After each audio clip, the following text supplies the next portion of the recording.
Oh. All right, I think we're live. We are with the 4:45 mark of the first quarter. No score. Cashion's got the ball, 3rd and 7 on the Watonga 33-yard line. Chris, are you there? Are you with me? I'm here. Chris has been working hard to try to get this stream going. So if you see Chris Gibson the next few weeks, make sure and give him a pat on the back. If you see Nima the next few weeks, well, I mean, Nima's not here, though. We appreciate you so much because he's the one that is the man when it comes to this.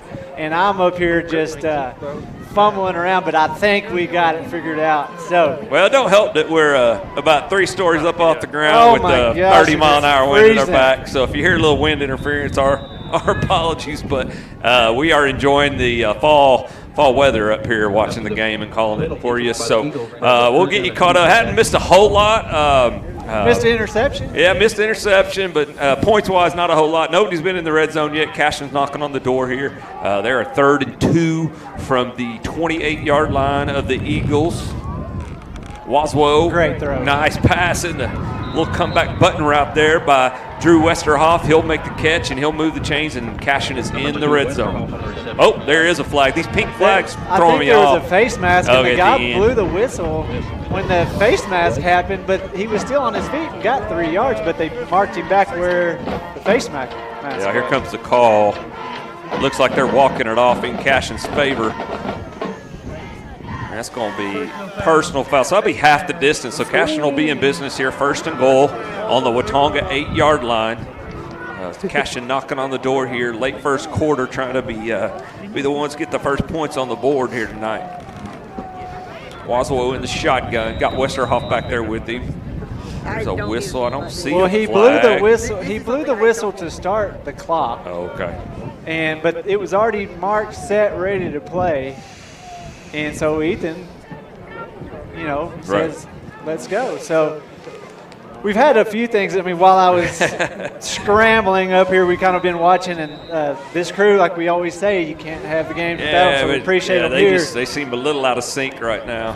Handoff up the middle, Westerhoff, not much there. He might get 1. Number 2, as Cashion now 2nd and goal from the inside the 10 at the Watonga 7. Cashion playing fast tonight, Chris. I know you've been working and trying to get this going, but Cashion really playing up-tempo offensively tonight so far here in the first quarter. Get this. Waswell gets a snap. He'll hand it to Timmy Jones going off the right side. He'll push forward and take a couple Watonga defenders with him down to the 3 where Cashion will have 3rd and goal.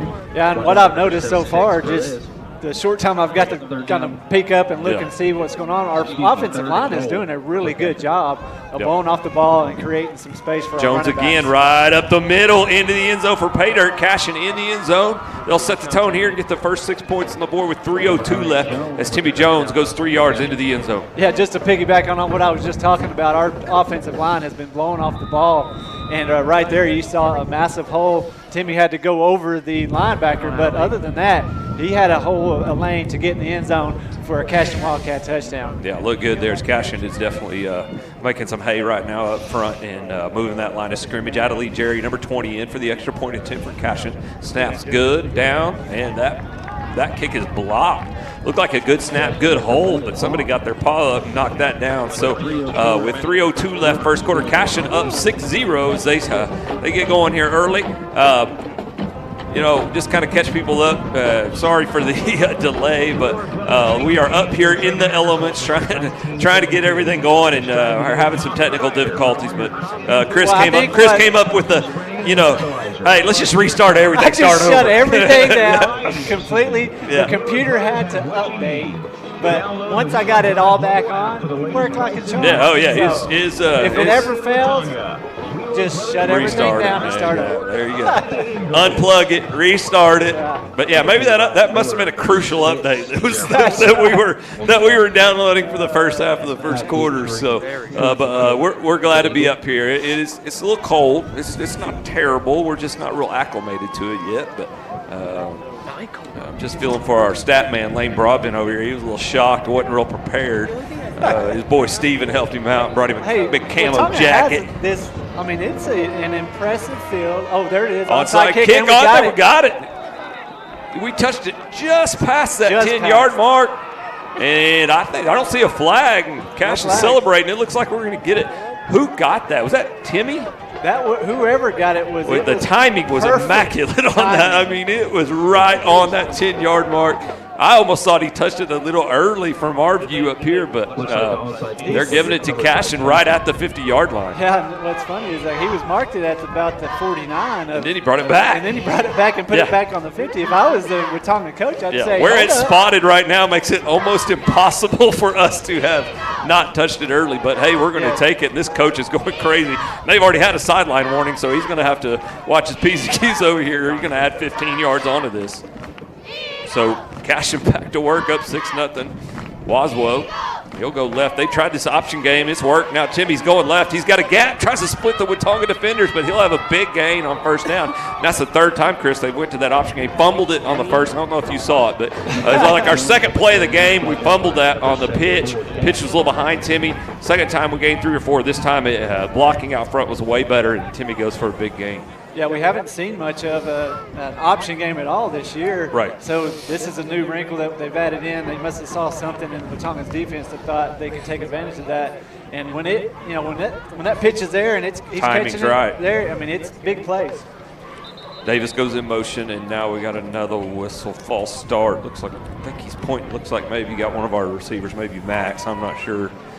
Starting early, so that false start back Cashion up. Be 1st and 15 now. Cashion got a little momentum here, got it rolling, playing tempo. Everything's, like I said, both teams had a hard time offensively getting any rhythm in their first couple of possessions, but Cashion has definitely established that rhythm now here late in the first quarter. Yeah, I was talking about the offensive line really blowing off the ball and doing a good job that scoring drive. I think one reason that the offensive line looks like they're really gelling a little bit this week, a little bit more. Yeah, I got a little addition. Coach Robertson he jumped back in to help and do some coaching this last week, and Tommy Branson coming in my office the other day talking with his mom, Christina, and he was like, Coach Robertson's back, and it just, I mean, as a senior, that has had him there by his side all the way through, you could just tell to him it meant the world that his coach was back out there with him. And we've got some very capable coaches that do a great job. Sure. But Coach Robertson has just that comfort zone for a lot of those kids.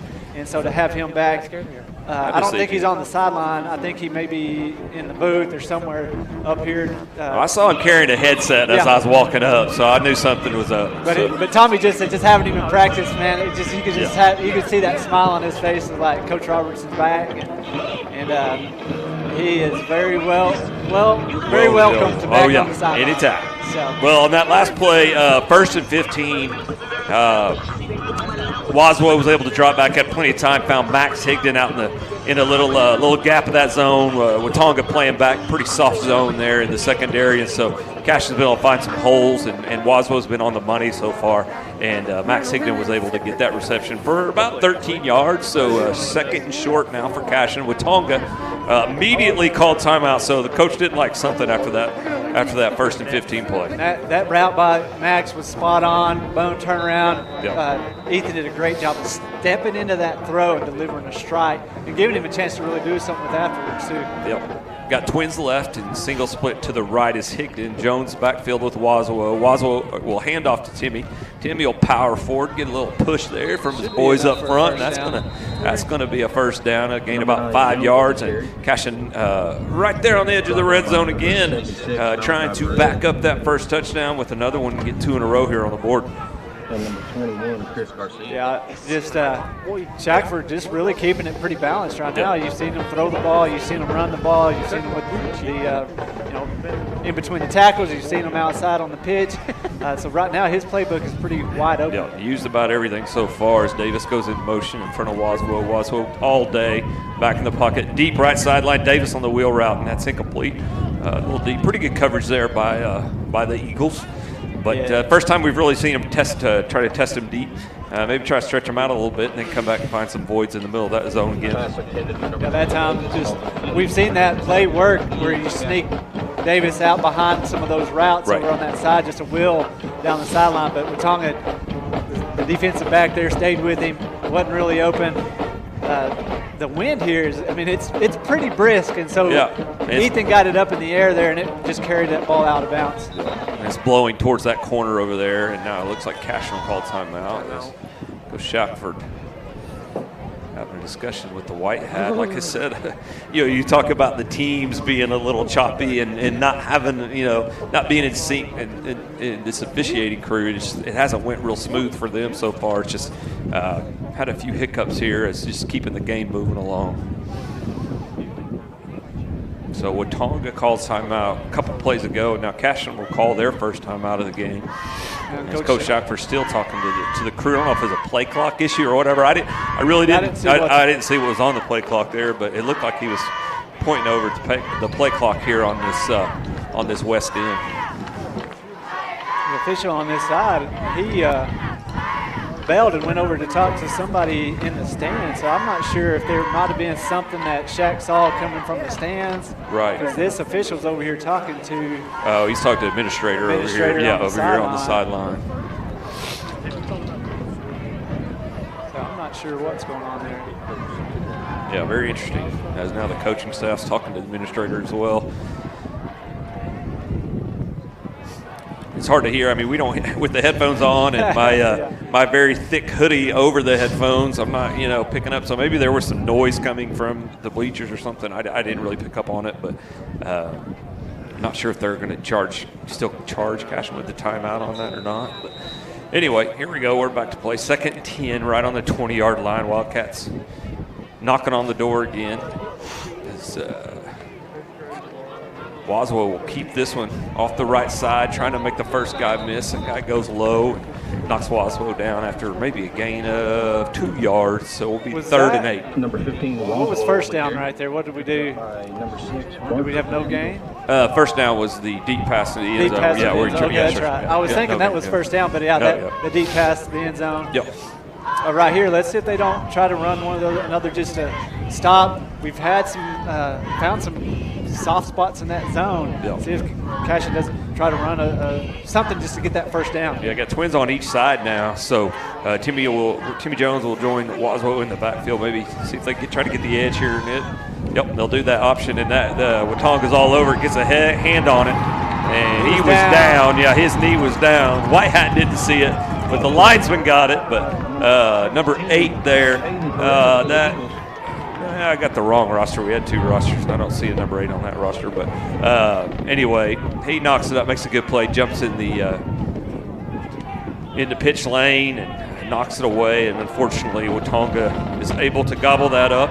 And Watonga will take over after Cashion's 2nd turnover of the first quarter. So Watonga with a turnover, Cashion with 2, and we're still here in the first quarter with 37 seconds left.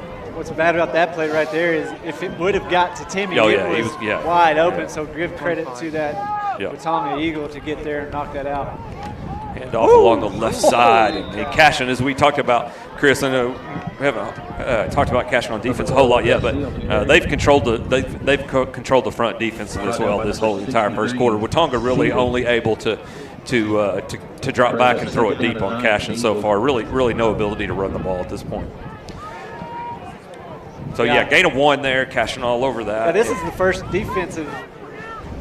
It's the first time Cashion's been on defense since I got the stream up and going. But I was so busy doing that. But I heard y'all saying that Watonga is not being able to do anything on the ground. Right. Yeah. They did air out and have a 33-yard pass, but every other pass play down the field has been knocked down. Yeah, tried four deep shots and connected on 1, and that's been all their offense. Do you want to take a break here into the first quarter? We'll get some commercials. Haven't had any yet, so we'll get some here. We'll join you back here at the start of the 2nd quarter.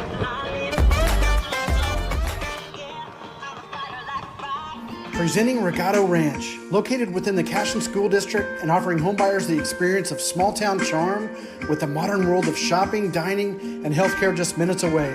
Situated east of Highway 74, Regato Ranch boasts 1-acre home sites with privacy and ample space to retire or raise a family.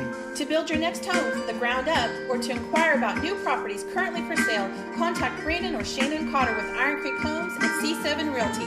Come find your forever home at Regato Ranch. And go Wildcats!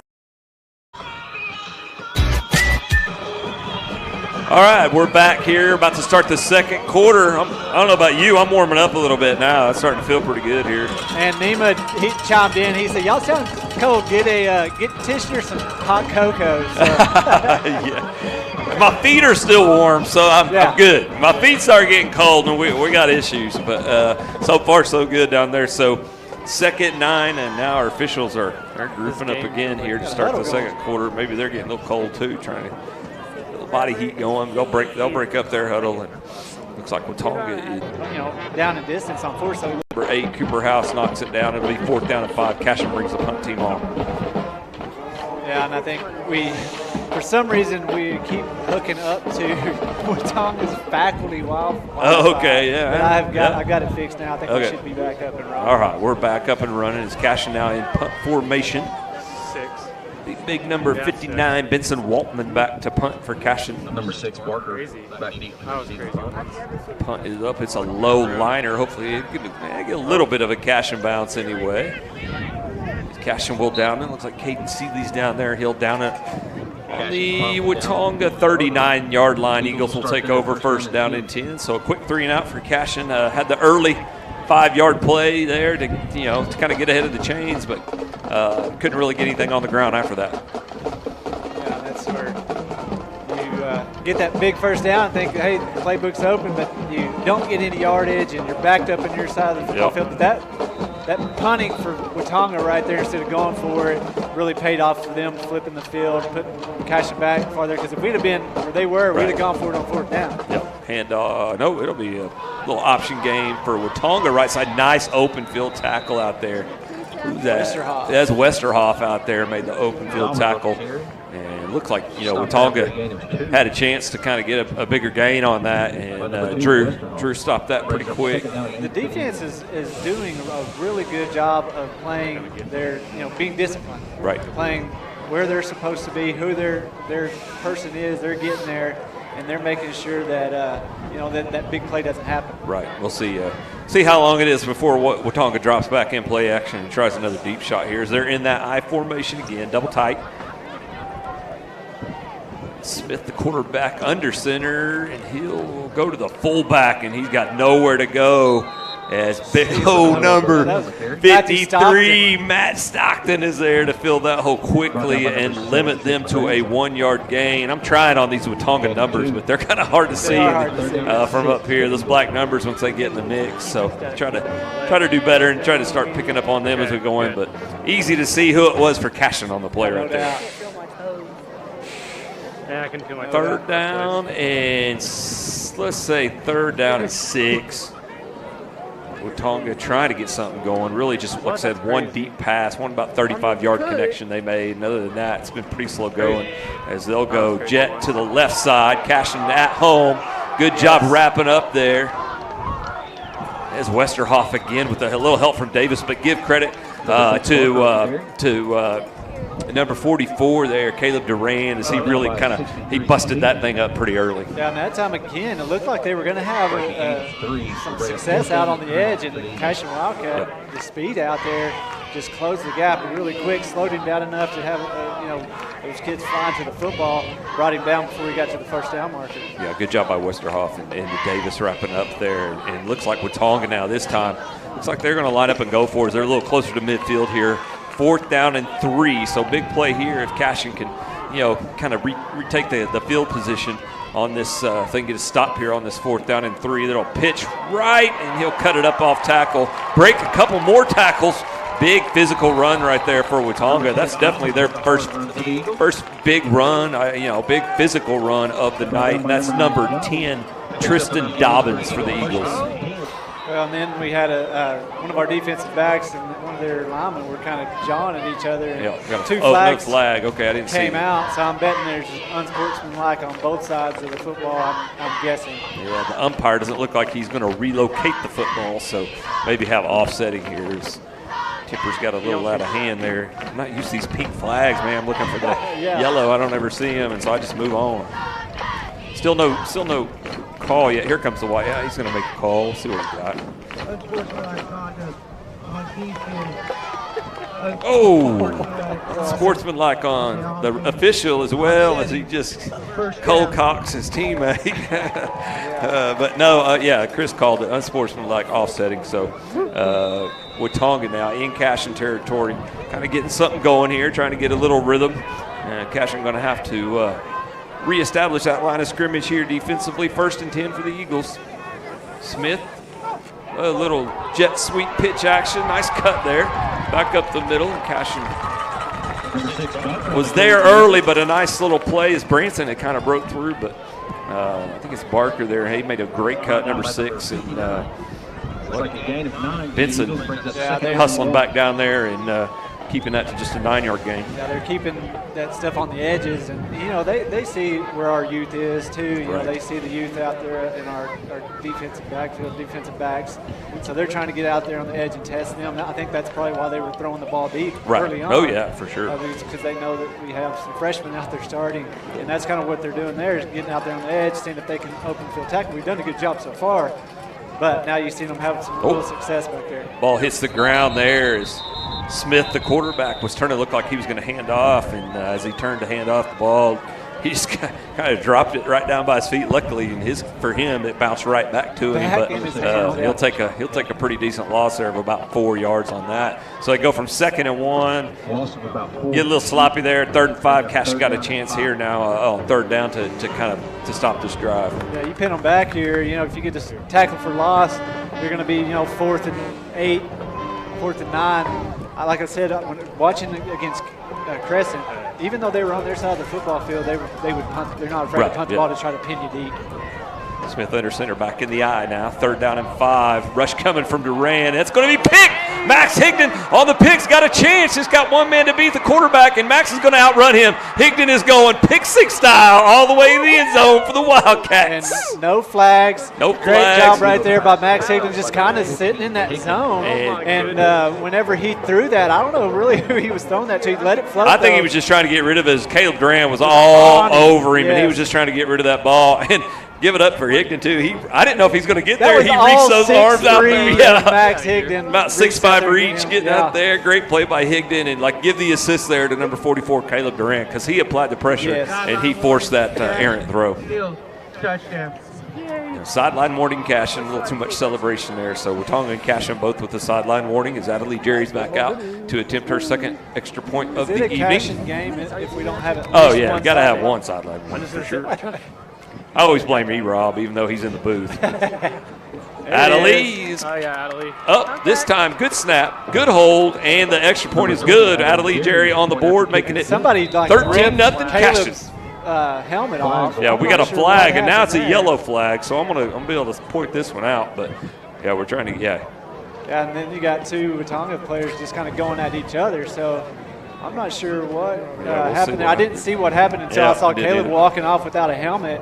Well, I saw the flag fly out, and then I looked over and saw Caleb walking away without a helmet. And the helmet was nowhere to be found, and somebody picked it up on the other side. So I don't know if the kid ripped it off and threw it across the sideline or what. But so we'll see here as getting a little chippy here in the 2nd quarters. We've had a couple instances here of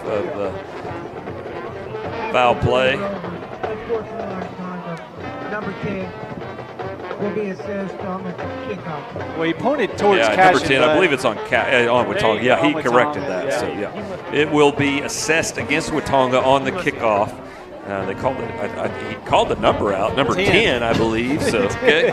But anyway, Cashion up 13-0 now. In high school, I don't think you. Yeah, I don't think you call out the numbers, but maybe on that one he just wanted everybody to know because of what happened. Well, do you have to mark down who had the numbers? They mark it in their books, but I still don't think they're supposed to say it. But now Cashion, who's been we kicked off 3 times now. Everyone's been on. This will be the 3rd time, twice so far. This will be our 3rd one, but both onside so far, 1 successful. So now we get to onside all the way up here, kicking from the Watonga 45-yard line. So definitely you want to try it right here, I would think, Chris. Yeah, no doubt.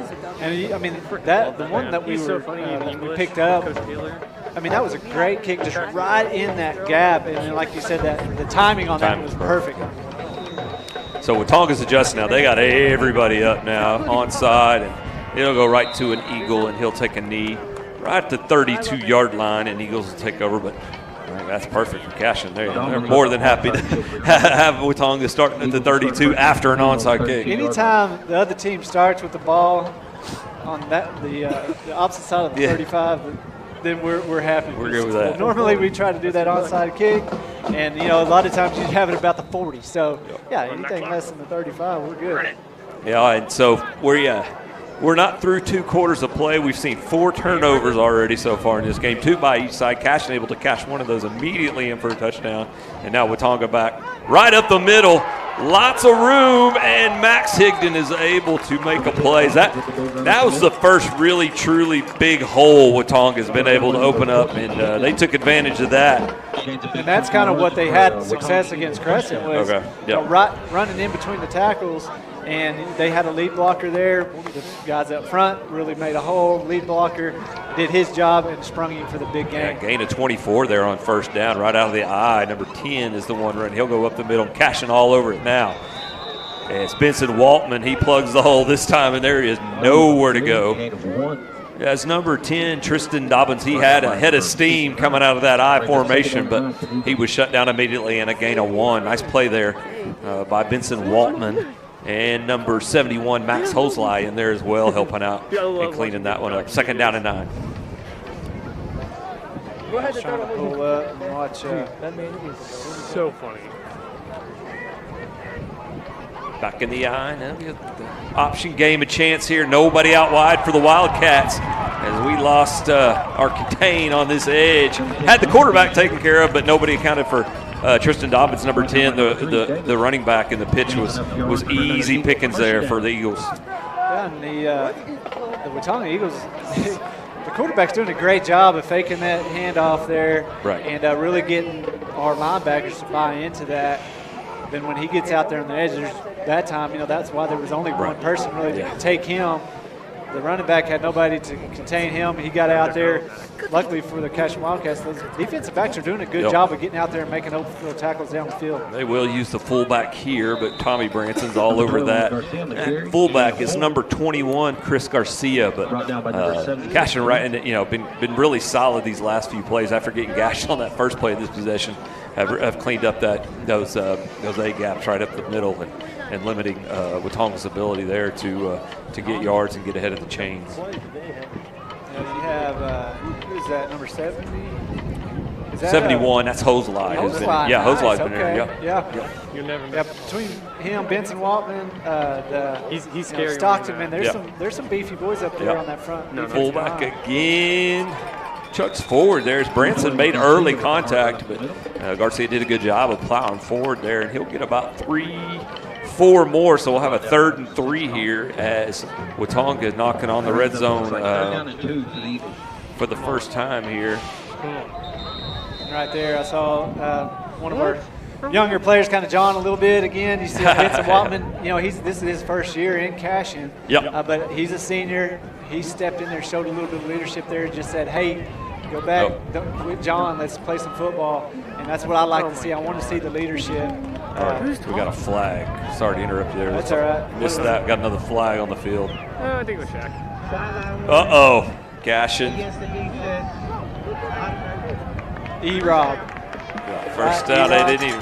So that 5-yard penalty would result in a first down. So we got to watch the sidelines. They are obviously all over that tonight, as that is our 3rd sideline warning of the evening between both teams. That's what I'm saying.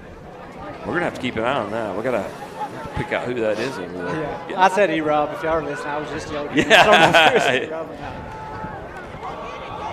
Deep ball, left corner of the end zone. Flags down, but that's caught. Little early contact as Cashion Weaver having a hard time finding the ball, but number 6, that's Jeremiah Barker, comes down, comes back. That's just, Chris, that was a jump ball. That looked like, they just threw that up. And, that's anybody's football. Yeah, you had Austin Compton, I think, running right there with him. Let him get behind him, so he was kind of playing catch-up. Right.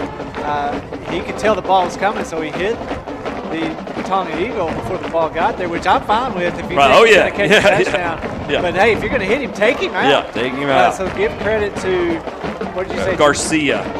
Jeremiah Barker. Oh, so Jeremiah Barker, excuse me, yeah. For keeping his concentration and bringing that ball in for the touchdown. Right, yeah. So, into the end zone go the if Eagles. they want to take the penalty, is the guy asking if he can take the penalty? We could take the penalty. Yeah. Defense. Decline. Not sure why it took so long to make that decision, but I was like, if you want to yeah, take you that, go. we'll take Yeah, it. you can go half the distance from the 22 if you want. We're more than welcome to let you do that. But okay, looks like it's going to be our man number 8, Cooper House, is going to be trying the extra point for the Eagles. Snap down, hold looks good, and kick is good. So 2 minutes left here in the second quarter. Cashion now lead 13-7, still on top of the Eagles on the road. We'll take a quick break and be back with the Wildcats' next possession.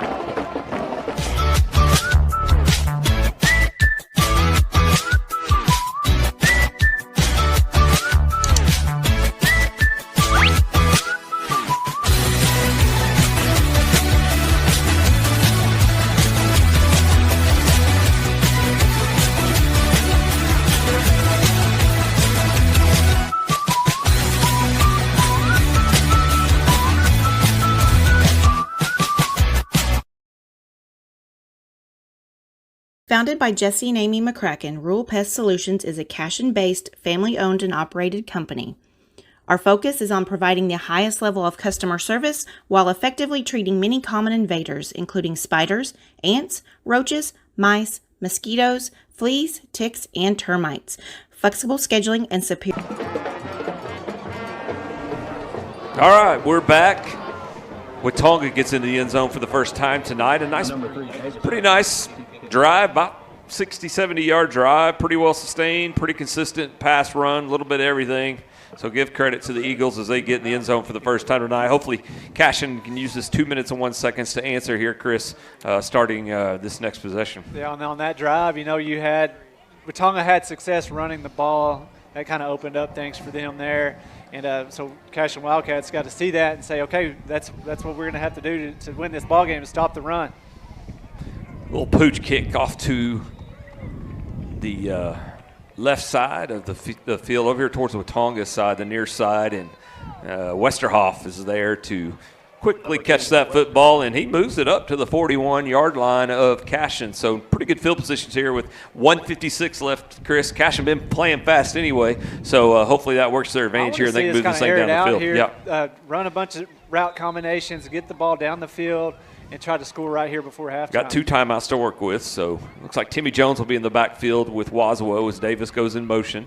Wazwo will roll to his left, square up, throw it down the field to Davis. Oh, no, excuse me, that's Westerhoff. Thought it was 3. It was number 2, and good throw there by Wazwo as he kind of put that right on Westerhoff, but good coverage by the Eagles as well. Tight right there on the sideline, but Wazwo, give him credit, he put it where only our guy could catch it or nobody was going to catch it. Yeah, I mean, that hit him right in the hands, and right there, if he would have brought that in, though, I just don't know if he was even going to be in bounds. Yeah. It was really close, but yeah, great throw by Ethan to put it on the hands. Yeah, rolling left and rolling left and throwing that thing 30 yards down the field on a pretty good dime. So 2nd and 10. Cashion needs to get something going here, so we'll have a flag. And our receivers have kind of had that habit all season, Chris. Our receivers kind of starting a little early. They've got caught on that, they got caught again. When you're a receiver out there, you've got to just get up there, get set. Don't even listen to anything else. You're watching the ball. When that ball moves, you move. And that time we had somebody just got caught leaning a little bit. But get set, be sturdy, go when the ball moves. Yep. 1st and 15 here. Wazwo in the shotgun. He'll drop straight back this time. Got pressure, got screen outside to Timmy Jones, but that is well covered again. And that's number 8. He's kind of been in Cooper House, kind of been in a thorn in our side on the edges so far. Yeah, that time, he's been on a thorn just coming up the field, but that time he saw and recognized that was a screen play and was able to find Timmy and cover him because there was not an opening there, and we're lucky that wasn't intercepted. Yeah. So good play by the Watonga Eagle there. So ran about 13 seconds off the clock here so far, and that's it. And we'll hand off to Timmy on 3rd and 15, try to chew up some yardage, chew up some time. We'll see if Watonga takes their last time out. They've only got 1 left. But Timmy gets about Yeah, about 9. Give him about 9 yards there. It'll be 4th down and 6. But it's like Cashion might go for it, or they might just be trying to draw Watonga off. But Watonga will burn that last time out, Chris. Yeah, they're going to take their time out because if they can stop us, if we're going to go for it, they're going to get the ball back in their own territory with a minute 20, about a minute 15 seconds left probably. And they think if they've had some success throwing the ball. Right. I said that last drive was, Yep. kind of built off the run. But their touchdown was the long pass play. The biggest play of the game was a big long pass play. Right. So they're thinking we can get them stopped here, minute 15 seconds on the clock, air it out a few times, or even just you can still run the ball. They still have a timeout. Right. So they think they can get the ball and go down and score right here before halftime. But what do you think Shaq's going to do here? You think he's going to punt it, back him up? Or let's go for it, we'll see. Keep the ball in our hands and go score. I think right there they were going to, try to draw them off, try to get this thing to 4th and 1, 4th and 2. But we'll see now out of the timeout because now, Watonga's been able to come over here and tell their kids, hey, watch the ball, do not jump off sides no matter what. So we'll see. Maybe he rethinks it and sends the punt unit out. But nonetheless, a minute 26 left, and no timeouts left for Watonga if they get it back. If Cashion extends the drive, they have 2 timeouts to work with. But so it looks like we are going to try to go for it here. Could be a quick kick, though. I wouldn't rule that out. Waswell could do a little quick kick and pooch that thing down there. So wouldn't be surprised if that's the call here. But anyway, Cashion lining up like they're going to go for it. Watonga trying to get where they need to be defensively. And here we go. Westerhoff in motion. Trips left. Shotgun back to Waswell. He's going to drop back to pass it, Chris. They go out wide, and there it is again. And the thing about it, Chris, it's what's been consistent is when number 8 Cooper House has made a play on the edges by knocking down a pass or knocking down that option play earlier. If he doesn't make those plays, there is green grass ahead of him. It's a massive play that he blows up. So give him credit, but man, that was drawn up perfectly. Perfectly, yeah. Everybody, so what happened there was we moved Westerhoff over there. You had trips. Yep. They cleared everybody out, and everybody went with them. They Yep. did they all ran across the field. Everybody cleared out. Caleb gets the ball in his hands there. He's running for a long way before anybody can even get to him. So Watonga takes over in Cashion territory. Minute 23. Smith rolls to his left, throws left, had a guy wide open. Guys. As Cashion got mixed up in coverage there, so we had 3 stay up in the flats, and Watonga went too deep, and Smith just missed the deep guy, threw it to the wrong guy. Flag on the play. Pink flag on the play. Could be side. Oh, I got a hold. I can't tell. It's coming from our sideline again. It worries me. It's another sideline warning, but it looks like Watonga's backing up. It's going to be holding. Kind of an odd call coming from that far sideline over there. But we'll take it as it'll back Watonga up 10 yards, and they'll be looking at 1st and 20 now, and we're down to 1:18 left. Yeah, and they you saw that play right there where you saw those kids jump the short route and the 2 guys going deep. They watched film. I mean, that play right there was a play that Watonga went to a lot the last few games. And so, but you can't do that. You can't jump that. You got to go in there and make a play. Here comes Compton on the blitz. Goes for the feet. Can't get the quarterback Smith. He rolls to his right. He'll get out of bounds for about 5 yards. Good play there by Compton, forcing Smith out of the pocket early. And then good pursuit over to that side of the field for Cashion to limit that scramble by Smith to 5 yards. Yeah, good thing he was scrambling there and not really able to set his feet. Because 10 was about 30 yards down the field with nobody around, and would have been a big pass play if he would have saw. I just don't think he had time to kind of scan the field and see that. Yeah. So here we go. 2nd and 14 after 6-yard scamper there by Smith. 1:09 left. He'll drop straight back. More pressure coming from Compton. Right down the seam. He's got a receiver wide open, and give it up to Smith there because he took the pressure. He knew the hit was coming. He put it right on his guy, Chris Garcia, but Garcia could not hang on, luckily for the Cats. And that was, a great job by the quarterback there because, you had that blitz coming in your face, and he saw it coming and knew who's my hot route, and he put it on him. I mean, that could have been a touchdown if he would have caught that ball. So good job by Compton to really put the pressure on. But we're kind of lucky that was dropped by the receiver there. But it was put on him pretty hard. I mean, it would have been a good catch and run. But good job by the Cashion defense to put pressure on the quarterback. 3rd down, 14 from the Cashion 49-yard line. Ooh, the back move there. They didn't call it. And Smith will get it roll left. And Higdon's there again. Slides in like he's playing baseball, sliding into home, and he makes the interception. Max's 2nd of the night, Chris. Who had the first interception of the night? Cashion. Who had the first interception that we had? That was the first one for us would have been Kellen Smith had the first interception. Yeah, back when you were doing tech support. Yeah, I just heard that we had an interception. Max has the last 2, so give it up for Max Higdon and Cashion. Turns Eagles' misfortunes into our own fortunes as they drop a potential touchdown pass on the next play. We intercepted. They ran the ball out of bounds, stopped the clock. Yep. They had 2 incomplete passes that stopped the clock. So Cashion still has a whole minute, 58 seconds here to try to get down the field. See if we can get something going here on 1st down. We hand it to Davis. He'll try to get around the edge, try to make a man miss. Can't try to get to the sideline. I don't think he does get to the sideline. They wind the clock. He gets about 6 or 7 on the play, but Cashion's going to have to hurry up if they're not going to burn a timeout as we're under 45 seconds. And Cashion does burn a timeout. Shackelford is all over the officials again. He was calling timeout for 10 seconds before they blew the clock and blew the whistle and stopped the clock. And so he's over there just going, running out onto the field saying timeout. Yeah, it probably cost us at least 4 or 5 seconds there. But nonetheless, good gain on 1st down. Gets it out to 45-yard line. And Cashion will be able to try to extend this drive, try to keep things going. And you never know what happens. Try to get them deep one time and try to set ourselves up for a couple shots to the end zone. Yeah, I mean, another good play on 1st down there. With the situation, you want to get out of bounds right there, but still good pickup on 1st down. Let's see what happens. I still think we have enough time to run. You don't have to take that deep shot down the field. Go ahead and run some, 10-yard stop, turn around, run some route combinations to get somebody open on the sideline, and really kind of work your way down the field. I'll take a deep shot down the field if we connect and make a touchdown, but I think there's, some other ways to get down the field with 40 seconds on the clock. We're going to have to kind of be strategic about it with no timeouts.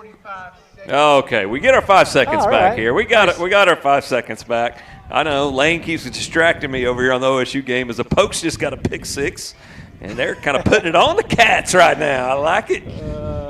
All right, here we go. 45 seconds left. Maybe we get. We're bunched up. Trips bunched up over here to the left. Maybe we can get Higdon. We haven't seen a lot of Higdon game yet here offensively, so maybe we get Max down the field here. We'll see what we get on 2nd and 4. Be a little screen to the left of Davis. Man, we got a flag there. Why are you blowing the whistle? Yeah, I'm not sure why he blew the whistle there, as Davis was not down. Stop the clock. There's no way that was a 10-second play either, so we got a lot to talk about here. I believe we blew the whistle while the play was still going on.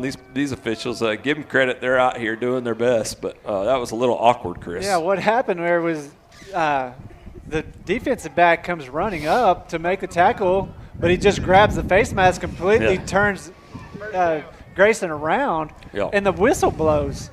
So, I mean, if he would have stayed on his feet and could have kept going.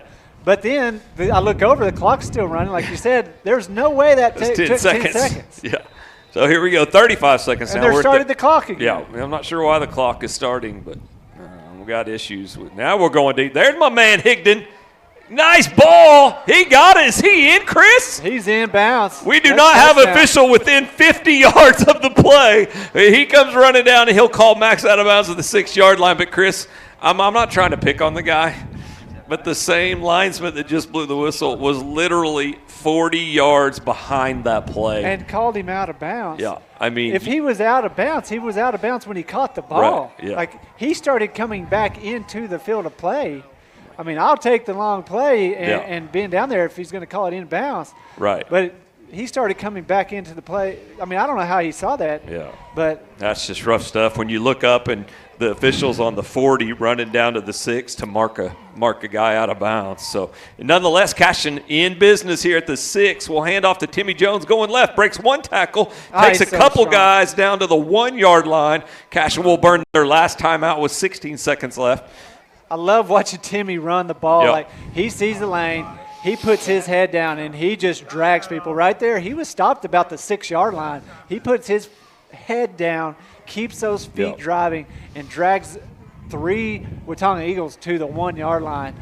Great run right there by Mr. Timmy Jones. Now let's set him up. Let's get him in the end zone for the Cashion touchdown going 16 into seconds. halftime. What are our options here, though? No timeouts left. 16 seconds, 1 yard line. Got to be smart. I mean, do you try to throw a ball that could get intercepted, or do you just put it in the hands of the kid that just drugged 2 kids, right? To the 1 yard line? Yeah, you just. And our offensive line has done a good job of really driving the Watonga Eagles off the ball and giving them some lanes there. I say you give it to your big junior running back there and let him power in for the touchdown. So we'll see here. Just if you don't get in a big pile at the half-yard line, you might not overcome that and get another shot. So maybe you try to throw it once and then give it to Timmy. So here's what the Watonga Eagles are telling their players: we stop them. Y'all take a minute to get up. Oh yeah. No, Lay there ain't on no doubt about somebody that. for a second. Yeah. So we're right outside the 1 yard line, and it is Timmy Jones in the backfield with Ethan Wazowo. And you got single split, double tight, Westerhoff in motion. And they will hand it to Timmy, and he is short. They're going to have to hurry here as he is stopped short. He can down it as it is just third down, but they're going to have to hurry here. Down to 6, 5, 4, 3, and Waswo hands it to Timmy, and he's going to be in. Baby. Left side. Hey, Chris, give credit as Timmy Jones goes in the end zone. Give credit to Ethan Waswo there for getting that organized, getting that snap off, and getting that play called. I mean, Ethan took control right there. Yep. He saw it wasn't going to get in. He yelled at his teammates to get in formation, and then he had the wherewithal to say, knew the play already. I mean, the coach has already told him what the play was going to be. Oh, yeah, for sure. But he kept a calm, cool demeanor and really directed his teammates. Great job right there by Ethan getting the ball to Timmy for the touchdown. Yep. There's high snap there, and Kellen, give him credit. He got it down, but timing got thrown off there. Extra point's no good, and that will bring us to the break. Krish, we're at halftime, and Cashion will lead 19-7 going to the break, taking advantage of 3 Watonga turnovers, cashing in on all 3 of them, and getting into the end zone to take a 12-point lead into the half. So we'll take a break. We'll be right back. We're going to try to warm up our fingers and toes and come back rejuvenated for the second half.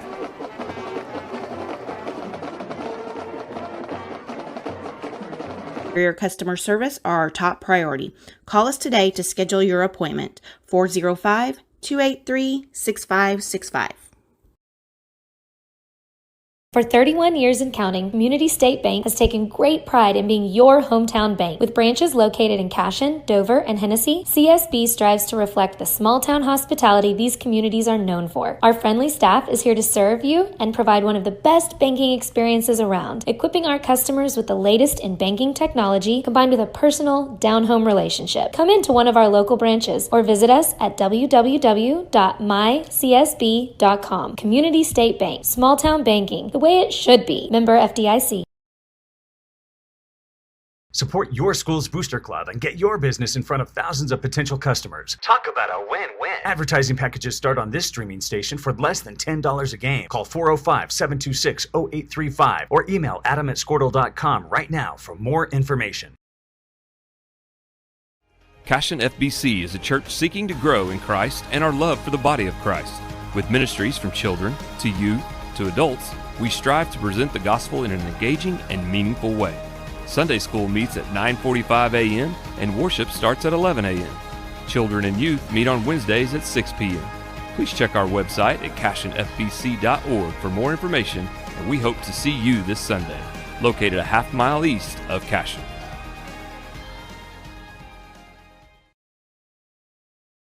Looking for a solution to your water well problem or just needing a new well drilled? Western Drilling does water well drilling and repair. They are experts in pumping system installation, troubleshooting, and repair. Western Drilling works with domestic, ag, and irrigation wells. Give them a call today and explore all the solutions. Western Drilling supports Cashion High School. Go Wildcats!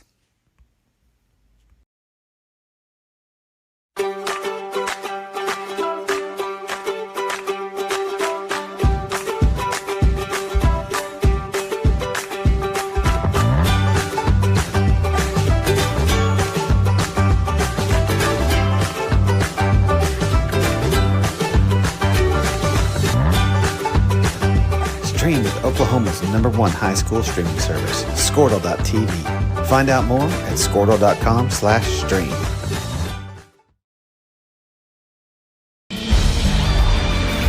For more than 100 years, Oklahoma Career Tech has been training skilled and dedicated individuals, giving clear career paths to over 90,000 graduates a year. These individuals are the heartbeat of the Oklahoma workforce, serving thousands of companies, fueling this state's economy. Oklahoma is powered by Career Tech.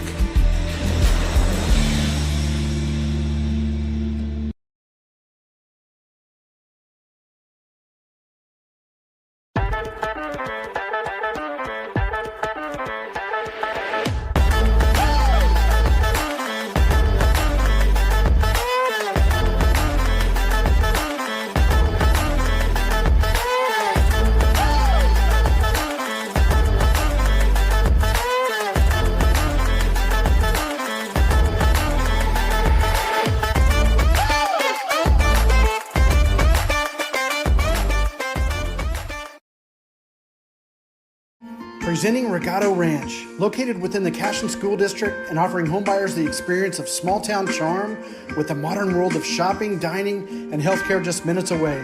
Situated east of Highway 74, Regato Ranch boasts 1-acre home sites with privacy and ample space to retire or raise a family. To build your next home from the ground up or to inquire about new properties currently for sale, contact Brandon or Shannon Cotter with Iron Creek Homes and C7 Realty. Come find your forever home at Regato Ranch. And go Wildcats!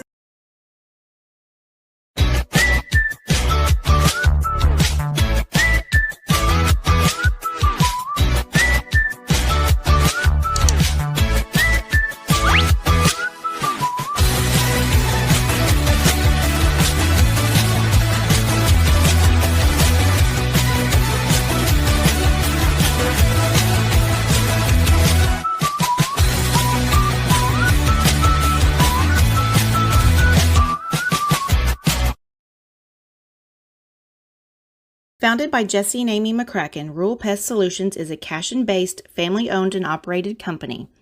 Our focus is on providing the highest level of customer service while effectively treating many common invaders, including spiders, ants, roaches, mice, mosquitoes, fleas, ticks, and termites.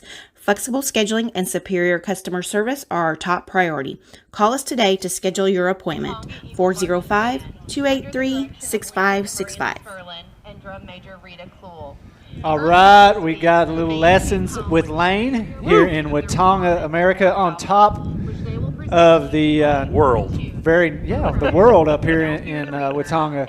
We're looking across at the new construction of their gym, and we're looking at their very nice football facilities. So they've got it kind of rolling over here in Watonga. They really do. Right They've come into some money with the oil production around this part of the state. Money's kind of rolled in. You know, if you recall in their old gym, you'd get cancer within 30 minutes of being in that gym with all that. It looked like asbestos, but it wasn't. But it was not a fun gym to play in. But their gym they're building right now looks pretty magnificent. Yeah, it's gonna be nice. You know, Watonga's. You think Watonga hadn't been good for forever, but you know they've been historically. I'm talking over the last 80 years. They've had some extraordinary teams. They've won 6 state championships. I think they were 6-4. I think they've been to the state championship 10 times. 6-4 in the state championship. Okay. When we were here for the junior high game on Monday, they've got a little brickway walk of fame over there or something, and it had all of the state champions and the all-state kids. It was pretty neat. I mean, and that's my father-in-law was with us, and he was just like, man, look, it was like 96. It was right after we won, too. They won at 2A, some 2A state championships. So yeah, they were had it legit. rolling there. They had a coach named Woody Ruff. He coached at Weatherford, coached at Southwestern. He was a historically famous coach for Oklahoma high school football. So he coached here a couple years. So they've been very, very good. We played them probably when Ty Reasoner was in high school, and I've told this story before. We played them, and Watonga was really, really good. They had a line that averaged about 260. They were great, big up front, super athletic. We had an open-air booth that we were keeping stats in, and Ken Reasoner lost his mind up here in the booth, started yelling at fans, started yelling at everybody involved because he had so much pent-up anger of playing Watonga over the last 15 years. That's good I thought we stuff. might have to fight our way out of that place. We'll talk about tonight a little bit. What are your thoughts on the game so far? How about Max Hickton? Woo! Hey, coming through, man. 2 big picks, the big pass play down the sideline to set us up for the Cashion touchdown early on. He looked incredible. He just looked super athletic, long. I mean, he just looked very confident out there. Talk about confidence. You know, these freshmen are starting to really play. There's 3 or 4 of them kind of stepping up there and really, really playing. And Tommy Branson is just an animal tonight. I heard you guys talking about some coaches coming back and coaching them up a little bit. I don't know if that's the case of why he's playing so well tonight, but, man, he is really, really playing well. The whole line is playing well. Yeah, you saw Benson and you saw Stockton just up there really doing a great job stopping the run. You know, that last scoring drive that Watonga had, the only scoring drive that Watonga had, they had some success getting on the outside and doing some things there. But I have a feeling Coach Wood's in there, going to shore that up. They're doing they were out there doing some option. They'll get that stuff figured out at halftime with the coaching staff and the players in the locker room. And if you can keep that, those big plays on the outside from happening, they had one big play right up the middle, but other than that, man, they've done a great job of stopping that run game. And ever since I've watched Watonga play for the last 480 years, they've been super. They have 3 or 4 dudes out there that are just flat out play. Great athletes. That number 4, their quarterback, very, very good athlete, tall, long. They've just had athletes for a long, long time.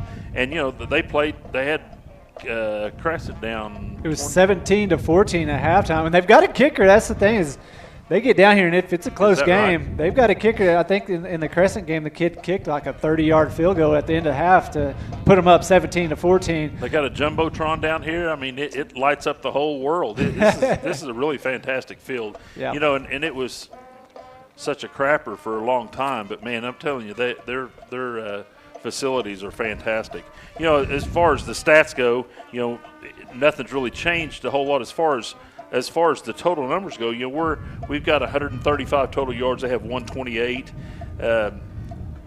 And which, if you've listened to the broadcast at all, the thing that's just killed Watonga is the turnovers. And it's not just turnovers. It's turnovers for touchdowns. And, that's kind of been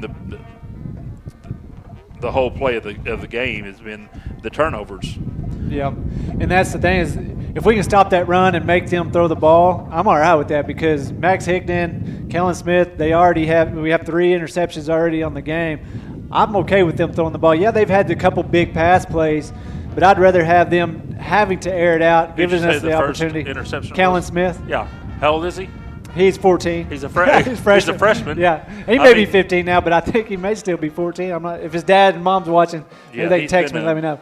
He's been a super athlete all of his life. What I like about it is, like you talked about, the confidence of those young kids. You're starting to see it, and you're starting to see them have that swagger of hey, this is who we are. And as they get older, that sophomore, junior year, senior year is going to be fun to watch those kids with this much experience. Because they get this much experience this year, next year is just going to add on top of that. They're going to be a lot bigger, a lot better 3 years from now. And, it's one of them things that once they get out there, you saw them at the very first year how hesitant they were. Now they're just letting it go. They're just flying around. They're just and they've done a good job of coming up and making tackles on the outside on those plays that they, got out there to the edge.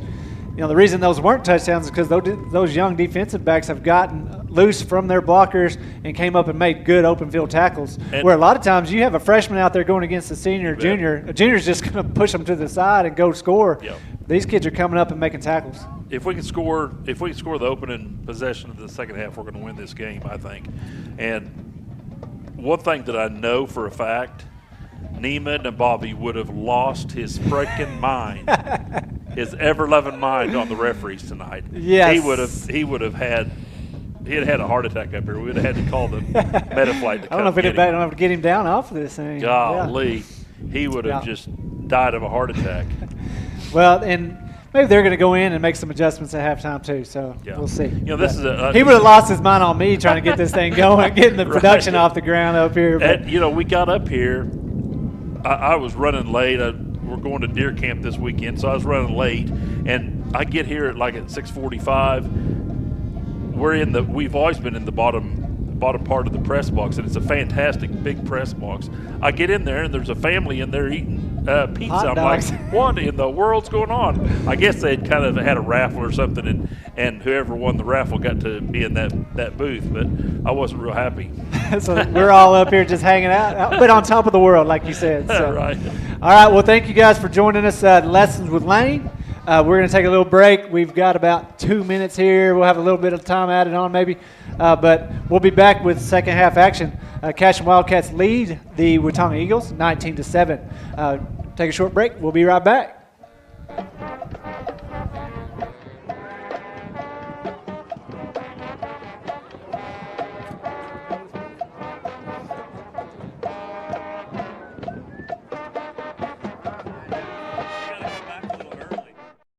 For 31 years and counting, Community State Bank has taken great pride in being your hometown bank. With branches located in Cashion, Dover, and Hennessy, CSB strives to reflect the small-town hospitality these communities are known for. Our friendly staff is here to serve you and provide one of the best banking experiences around, equipping our customers with the latest in banking technology combined with a personal, down-home relationship. Come into one of our local branches or visit us at www.mycsb.com. Community State Bank, small-town banking, the way it should be. Member FDIC.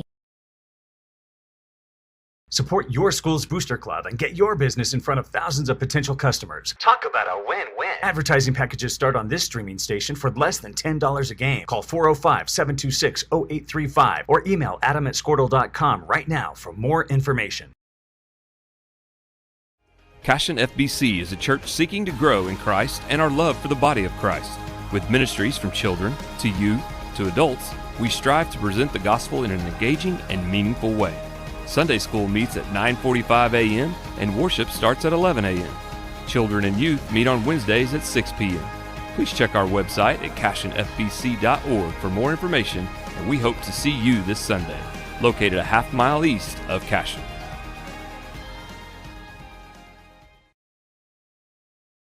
Looking for a solution to your water well problem or just needing a new well drilled? Western Drilling does water well drilling and repair. They are experts in pumping system installation, troubleshooting, and repair. Western Drilling works with domestic, ag, and irrigation wells. Give them a call today and explore all the solutions. Western Drilling supports Cashion High School. Go Wildcats!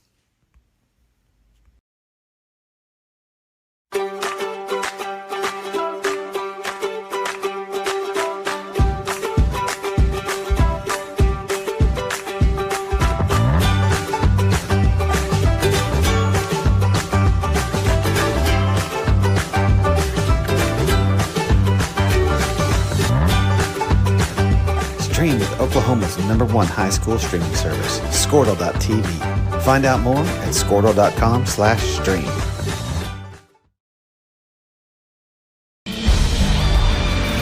For more than 100 years, Oklahoma Career Tech has been training skilled and dedicated individuals, giving clear career paths to over 90,000 graduates a year.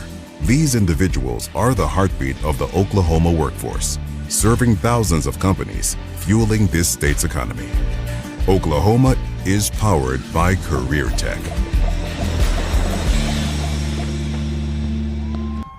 All right, we are back here at Watonga, Oklahoma. We had to have Chad jump on, get him a little FaceTime since I didn't get the pregame going. I didn't get to do my pregame. I was planning on getting a little advertising. I don't know if you guys can see it or not. You got to pull it back there. Show the CSB Oh, there it is. hat. Yeah, you can kind of see it. My CSB hat. I was trying to go What's get so this special? Legacy. Legacy always gets all the airtime on the advertising on the camera at pregame and halftime. And when I signed up to do this gig, I was like, I'm gonna get me a little advertising for the bank on here, a little extra. What's extra and so, special about the hat? This hat is from the it's pretty special. It's from the Warren Harmon collection. My colleague Leah hooked me up and let me borrow it tonight to get on camera. But, yeah, this is one of Warren's CSB's hat from back in the day, so it's pretty special. Pretty honored to be able to wear this. Exactly. From. It probably made a few Cashion games in its It's day. probably been to a few Cashion games, way more Cashion games probably than I've ever been to. So, no, but, yeah, it's just great to be on. And CSB, we've always tried to be a part of all this. And I know Warren is, he's still watching football games for Cashion, I promise you that. And he was a big supporter of the Wildcats. Obviously, loved watching his boys and his grandsons play at Cashion. And so Leah was like, "I'm gonna get you one of Warren's hats." I was like, "Oh, that'd be awesome." I love it. Yeah, Chad sent me that text earlier with the hat and said from the Warren Harmon collection. I said that is about the most perfect hat There you you can go, wear. yeah. The There CSB, Warren Harmon. Bringing them tonight on the football field. Yes, sir. Well, Warren and I had a lot of conversation breaking down a lot of Cashion football games. He wouldn't mind coming to the bank and say, what we got this week? What's going to happen? Let me know. Tell me what's going to happen. So, good times. Well, what do you kind of break down that first half? What do you think there? Lane and I kind of went over what we thought. Lane just brought it up. The turnovers were big time for us. We had a few, though, too. Right. But the bigger interception, pick six, really kind of made the ball game swing there because they were doing a good job of really kind of moving the ball there and got a score. We were able to pick them off, go score, and get in the end zone right there before halftime. Yeah, just like they hit on a few big plays. Not a lot of sustained drives for them. I thought we were the more sustained, more balanced team. But, man, the turnovers for both teams were, big. You can say, well, Watonga's 3 turnovers is giving Cashion the chance, to get up 19-7. But, if we don't turn it over or have a couple of those negative plays, this game would be way more out of hand, I think, than what it is right now. So I like Cashion playing up tempo. I like seeing that. And I really like, Waswell hadn't made a bunch of big plays, but he hadn't had negative plays either. He's been really consistent tonight, and I thought so far of all the games this season, I thought he's been level-headed, been calm, and he's just kept us, and down there at the very last play, that touchdown going into the halftime, just keeping his composure. Right, getting everywhere they need to be. Yes. Yep. So Watonga kicking off to start the third, so Cashion will have the ball here first. As the kick goes left, Cashion's going to have to get on it. And Westerhoff does that right around the 30-yard line of the Wildcats. But be nice here, Chris, if Cashion can kind of keep the momentum going, maybe a 4 or 5 minute sustained drive for a touchdown and kind of put this thing out of reach here in the third quarter. Yeah, let's see if Coach Shackelford doesn't come out and try to establish that run game, really start using some of that clock here early on, or see if he tries to air it out to start the third quarter. I like Max's Higdon's matchup on the edge. I think he's got a distinct advantage out there, and we got it once there late in the second quarter. So let's see if we go back to that a little bit. Waswell in the shotgun. He'll keep it. Haven't seen this yet, but a little Tim Tebow-esque keepers. He takes a shot right to the head there as he went down. Tough hit there from number 76, and Waswell will get about 4 there as like to see that mixing in that quarterback run game, just another aspect of this offense that Watonga has to keep up with. The watching film of Watonga going against Crescent, I was thinking Waswell would run the ball quite a bit tonight, do some quarterback keepers, and that time was the first time we really saw it. Looks like maybe a hold coming in. Yeah, I think we got a hold there. As Timmy gets off left tackle there for a good game, but looked like that one will come back, so we got a hold there thrown by the center judge. But right there you saw the Cashion Wildcats blow them off the ball about 5-6 yards, and I didn't really see the hold there, but from where his angle was, probably saw somebody grab something. But we keep blowing them off the ball that far. We're going to have that run game is going to be open up all second half. But let's see if he doesn't try to run Ethan a little bit more in the second half. Yeah. And kind of saved it to that, this opening drive of the third quarter. Behind the chains now, though, after the holding penalty, we'll be at 2nd and 15 here. A little bunch left. Waswo emptied back by himself in the gun. He'll get the snap. Roll to his left. Got pressure coming from his backside. Tries to go to Caleb Duran right there in the middle of that zone. Caleb tried to find a soft spot, and Ethan just kind of overthrew that. But that was tight coverage there. I'm not sure there was a real good window even to get it into Caleb, so we'll be at 3rd and 15. Yeah, that time just Ethan on the run. I'm glad it was a sprint out there because that kid was coming off the edge to get to Ethan. But Ethan that time just couldn't put it on the money. We saw him running, do that sprint out earlier and really put one on Westerhoff.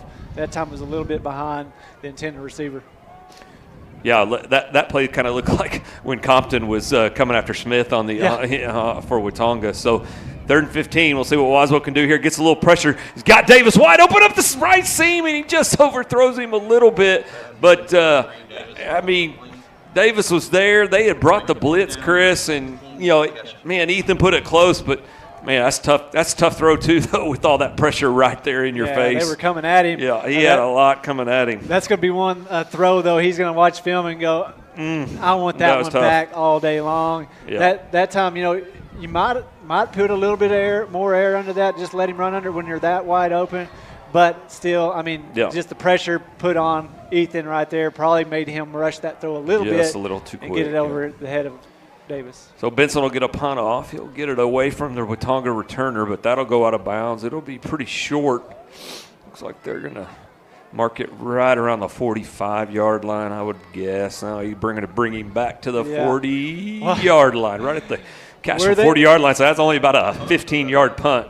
I was watching the White Hat, and he was letting him just keep tracking down the and I was like, man, he's going to put him right where the ball landed out of bounds. But then he brought him back.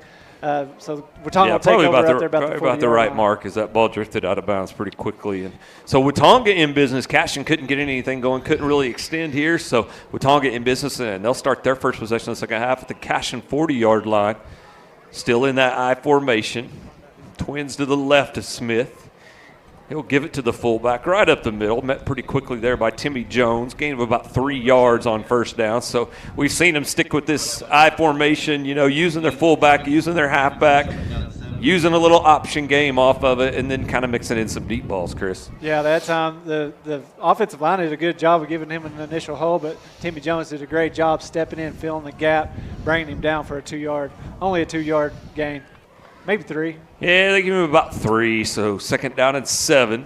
Same exact formation. So we'll see here maybe if they go to the halfback or maybe play the option game here. No, he's going to drop back and pass. He's going to go deep left side, little flag route number 6, and he got it right over Max Higdon. Good throw there by Smith. He dropped the ball. The ball comes out.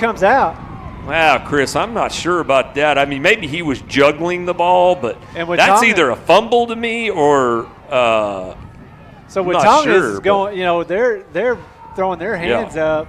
But the thing is, if you call that a catch, he came down before he got into the end zone. The ball was out before his end zone. So a fumble. So I think they got a break there. Yeah. I think that was going to be a fumble or an incompletion. Let's see if they'll show a replay on their Jumbotron down here. But hard to see from here, but you got to give the back judge. He was right on it. I'm going to guess there was a bobble there, and he never really had complete possession. So 3rd down and 7. Great throw by the quarterback. Great throw, right over the top of Max Higdon. And they'll go option game. Cashion's on it here as Caleb Duran stays out there. He makes the guy cut up. He'll still get a little bit, Chris. He'll get about 4 here, and this is going to allow them to go for it here as Caleb gets up. He's hurt a little bit, maybe a little ankle or cramp, but Caleb is having a hard time getting back to our side of the ball here. Yeah, Caleb is kind of hiding. He was hiding behind the Watonga Eagles. He didn't want coach to see him and bring him out, but he's trying to walk it off there. I think it was just an ankle roll or something I'm not sure there because he was there and he forced the guy to cut back up inside. You didn't see him really roll his ankle, or maybe he got stepped on or something, but that's what I'm wondering is the guy maybe planted his foot to cut back up the middle. Maybe Caleb got some cleats on his foot and on his toes, but 4th and 2, big play here. Smith will drop back and throw it. Nobody open initially, goes over the middle, and nice break up there. Great play by Kellen Smith, breaks it up. That timing was perfect, Chris. As Smith dropped back, didn't have nothing initially, had to settle for the deep route, and Kellen Smith sticks his left paw in there and breaks it up. Perfect timing. Cashion takes over on downs. A really great throw. I mean, he stepped into it, put it on the money for his receiver, but Kellen Smith was a better defensive back than the receiver was catching at that time, and he was there to get his paw in there, knock that ball out, and turn the ball over on downs, give the ball back to the Cashion Wildcats. Yep, so Cashion with starting their second possession here is both teams can't do much with it. Haven't seen a first down yet in the second half as Cashion now. Jones back there in the option game is quick pitch out to Timmy Jones from Waswo, and Timmy Jones gets a great gain on first down, and no flag here, so Cashion's able to get themselves in good positions to really have a wide open playbook here on second and short. Yeah, that play has been there every time you've seen the Watonga Eagle kid come off the edge there and make a couple big plays and knock those down. But when he's not there, it's always a big play, getting Timmy Jones out there on the edge. Second down and 3. Smith in motion now to the left side. Waswo drops it back, goes across the middle. Max Higdon wide open, got some space. Max straight up the sideline, up the seam, and he gets wrestled down. And then the kid kind of lays on him there. Yeah, Max gets up like, wow. So that is dangerous right there. The kid came over the top, grabbed the helmet from the top, and brought his helmet all the way up after the tackle was already made, right in front of the official. Yeah, that didn't bother me as much as him just laying on Max afterwards for a few seconds, laying over Max's head. That bothered me a little bit more. But nonetheless, we'll take it. First down and 10. Cashion now in Watonga Eagle territory at the Watonga 34-yard line. Waswo in the gun. He'll give it to Timmy Jones going. Nice cut there, Chris, by Timmy Jones as he was trying to go outside, cuts it right back up the middle as the edge was set here by number 21 for Watonga, but great adjustment by Timmy. Yeah, I think Timmy was supposed to kind of bounce that outside. He did a great job just putting his foot in the ground, cutting it up, and getting everything he could out of that play. So great job there by Timmy. You saw Seeley kind of after the play kind of hit his helmet like he might have missed a block, but Timmy did a good job of getting what he could out of it. Timmy up the middle, reverses back to the right, tries to make one more guy misses, stays on his feet. Timmy Jones all the way down to the 12-yard line of the Eagles. And Cashion really starting to dominate the line of scrimmage here in this third quarter. Yeah, just pushing those boys back, driving them off the ball, and giving Timmy just lots of room to do whatever he wants there. Another great job by Timmy just finding that lane, which that time there was plenty of lane to find. But hitting it hard, getting out there, and making a big play. Good job by the boys up front. For sure, yeah, they've definitely given some holes for Timmy to work with here. First and 10 from the 12. Now it's Caleb Duran. He'll bounce it outside, inside the 10, inside the 5. Oh, that's late. Yeah, there's a flag. And I mean, I hate to say it, Chris, but it is. There's been already 3 or 4 examples of some very questionable antics from the Watonga right Eagle before defense. that Timmy had. I didn't say anything but it was on that tackle. I mean, the dudes were jumping on late. Yeah, late. And then that time, Caleb's out of bounds 2 steps, and the dude just lays him out, which they did call that. So you got to get that under control, or I mean, because if you're not going to call it, they're going to keep doing it. And you don't want it to go any further than that, hopefully. But here's the call by the White Hat. We'll have a personal foul late hit. It'll be half the distance goal. It's only going to be about a 2-yard penalty.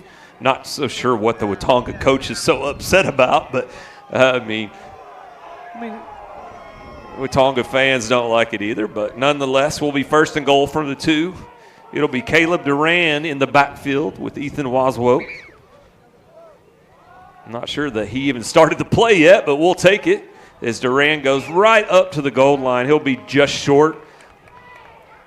Yeah, this is getting ugly as the Watonga coaching staff is kind of losing control over here all the way out past the numbers, and that'll draw a flag every time.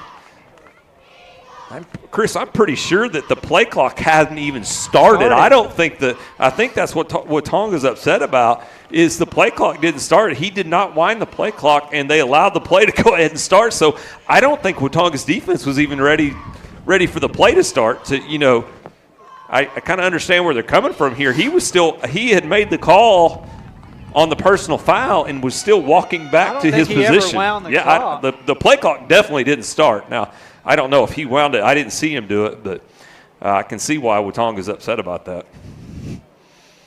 Nonetheless, the pink flag is on the field. Got to stop there. Yep. That's their second, so that should be assessed, but it would only be about a half a few yard. inches. Yeah, but we maybe are right, 6 inches. Yep. right on the goal line. I'll give a shout out to my mom and dad. They're watching the game. My dad's giving us heck. He's like, it's not even that cold. It's like 53 degrees. Y'all act like it's 2 degrees. So thanks, Dad. Appreciate that. Yeah. I'm fully admit I'm not probably near as tough as your dad. So I'll fully admit to being the wussy here for sure. Here we go. Let's get first and goal right at the half-yard line. We'll call it the half-yard line. Oh, Caleb started a little early. I think we're going to get a false start, illegal procedure. Penalty flag on the play. What are we doing here? It is I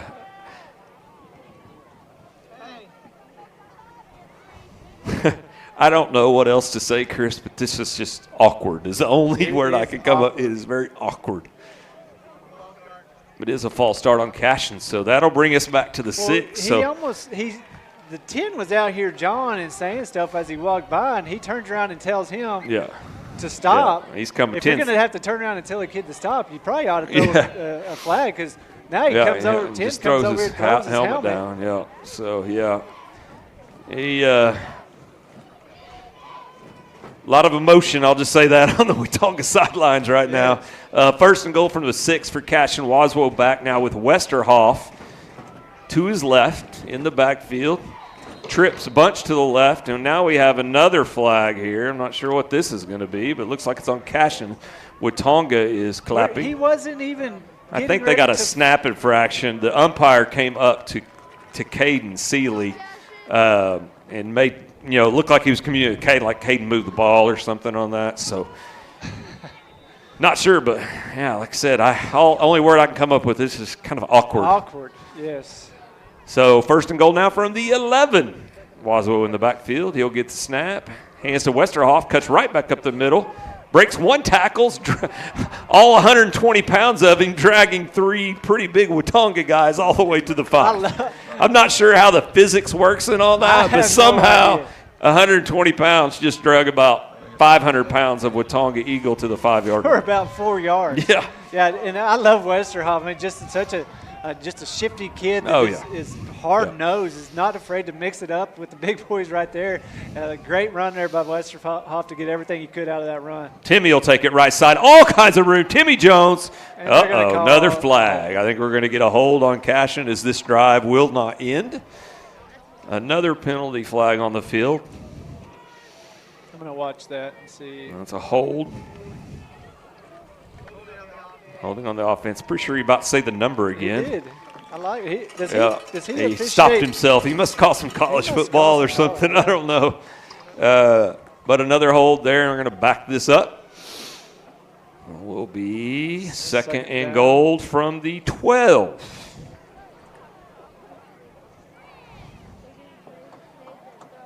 So, yeah, just been all kinds of crazy here the last few minutes. Cashion really kind of got to, they got to get control and run the ball with Timmy Jones and just drive it down their throat into the end zone, get this drive over with. But, man, you can't get anything rolling because every 5 seconds they're calling a penalty. What's going on? Another? Yeah, it was the spot. The umpire hadn't marked it off correctly.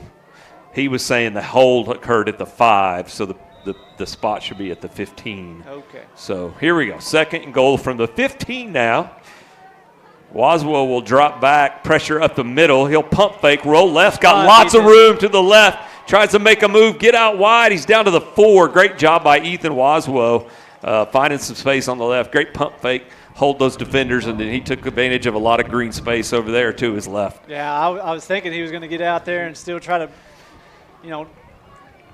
thread that needle to try to make the ball, but he had so much green grass in front of him. I was like, just pull it down and run. He did a good job of he saw it too, he pulled it down, got everything he could, get it back up to that 4-yard line. Let's see if we don't get it back to Timmy to let him punch it in. 3rd and goal. Ethan will look back over at Shackelford. 13 left on the play clock. Oswo with Davis in motion. Hands to Davis. He has to cut it up the middle as Watonga did a really good job there setting that edge, Chris. There was just nothing there for him. And Davis, who wants to get outside right there on that jet stuff, he has to cut it back up, and there's just nothing there, and it'll be 4th and goal from the 6. Yeah, good job, Watonga there, like you said, setting the edge, and that's what you have to do when you have any of those jet sweeps, or you have those sweeps out to the outside. Right. If a kid can get out there that has some speed, that's where they want to be. They want to be on that edge and getting up the field. But when you have to turn them back into the teeth of that defense like Watonga there, it's not always a good thing for the offense. 4th and goal.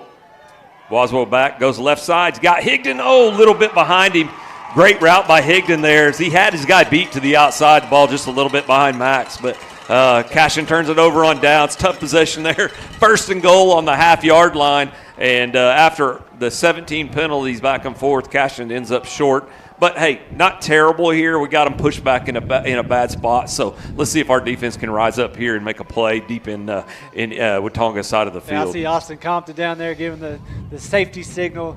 Yeah. They're going to pin their ears back, bring some pressure, try to get there. But I think Watonga, if they're smart, what they would do is run the ball here. They've had some good success on the outside, even sometimes right there in the middle with that fullback, or even fullback blocking for that tailback. They've had some success. And this will be fullback up the middle. Timmy Jones there quickly, maybe a yard for Watonga, but Timmy's all over that as he read that early. And man, number 9 having a pretty good night tonight on both sides of the ball. I love it, man. Timmy Jones just coming downhill right there. Met the kid in the hole, and he was going nowhere after he runs into number 9. Kind of brings flashbacks to another number 9. Oh, yeah. Not afraid to hit you in the hole. No. I'll meet you right there in the hole. 2nd down and 9, deep in Watonga territory. Ball looks like it's on the 7-yard line of the Eagles. Smith now at the full house. He'll hand off to the halfback. Nice move. Nice spin move. Breaks away. Cashion's going to have to catch him as he is down the sideline. Higdon can't get a hand on him, and he will go the distance. That'll be 93 yards to the house. That's number 10, Tristan Dobbins. Yeah, and that's the – I heard a penalty flag on the field. Maybe he said no penalty flag. No flags penalty flag, on the okay. field. I was thinking, all right, where are they at? But that's the same kind of play that they did earlier, and he had a pretty good run. Yeah. Not sure what we got here, though. We had a kid hurt, maybe. Why are our officials walking back up here? I'm not sure what's going on, Chris. Just more awkward. I have no idea. There is a flag. Chris, we do have a flag down right here. There is a flag right there, yeah. I think this may be coming back. It fell out of his pocket. No, I don't know. I don't know if the white hat even understands that there is a flag on the field. Now these two are talking about it.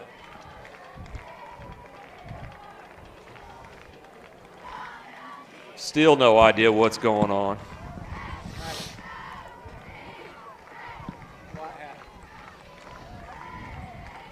Well, they're staying down there, so the play must. Yeah, no, I think it's coming back. Yeah, well, they're moving them back on the extra point at least. I'm not sure. You're about to hear some people go. I bet we got another sideline warning, is what I got. I guarantee it's a sideline. So they're going to move the extra point back 5 yards.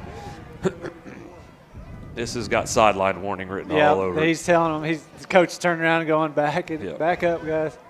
Yeah, it's still touchdown. They're going to back up the extra point. But like I said, they've got a kicker that can kick a 30-yard field goal pretty easily. Yeah. That's not going to be that big of a deal. But it will be a touchdown. But I was saying they had a big run like that earlier. Our defensive backs were able to kind of get him in before he had a big touchdown. But that right there was almost the same exact play that they ran against Crescent when they played them for about a 80-yard touchdown. And that time, that kid's fast enough. He gets out there with a little bit of space. He's going to go the distance. Made a really good little spin move. Made a pretty good little spin move in the hole. Yeah. It's 5 yards. Still a touchdown. Yeah. I mean, this is taking a long time for a sideline warning, Yeah. but anyway, they're going to kick the extra point as the pace and the flow of this game is very, very awkward. The word of the night is awkward. Is the word of the night. So here's the extra point attempt. He hooked that one left. I think that one's no good. Yeah, he'll hook that one left. Right. So the sideline warning pays off a little off bit. So 19-13 here, 3:51 left. Let's take a little break quick. Chris, get some commercials in. We'll be right back here in Watonga for the Eagles and the Wildcats.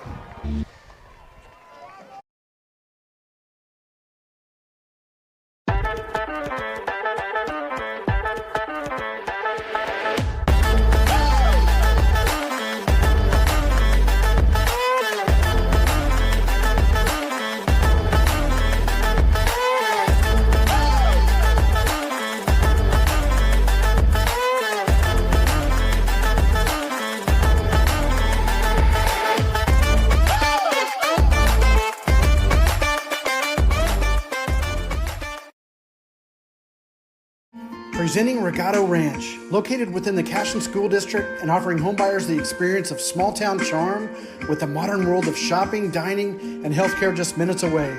Situated east of Highway 74, Regato Ranch boasts 1-acre home sites with privacy and ample space to retire or raise a family.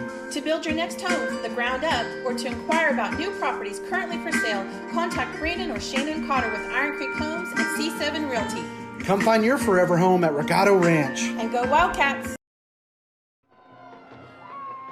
All right, we're back in Watonga. Cashion Wildcat TV, 3:51 left in the third. We got a ball game.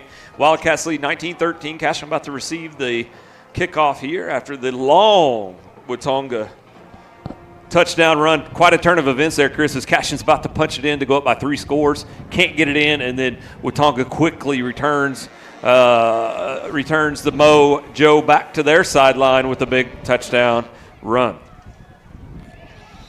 A little squib kick off to the left. Cashion will get great field position again as Austin Compton falls on the kick. Cashion takes over. Yeah. First down and 10 on the 42-yard line. Got a flag down. Not sure what that was. Flags on the play. I have no idea. Oh, I think he threw the ball at a Watonga kid, so that's going to not be good field position as that's going to knock us back 15 yards.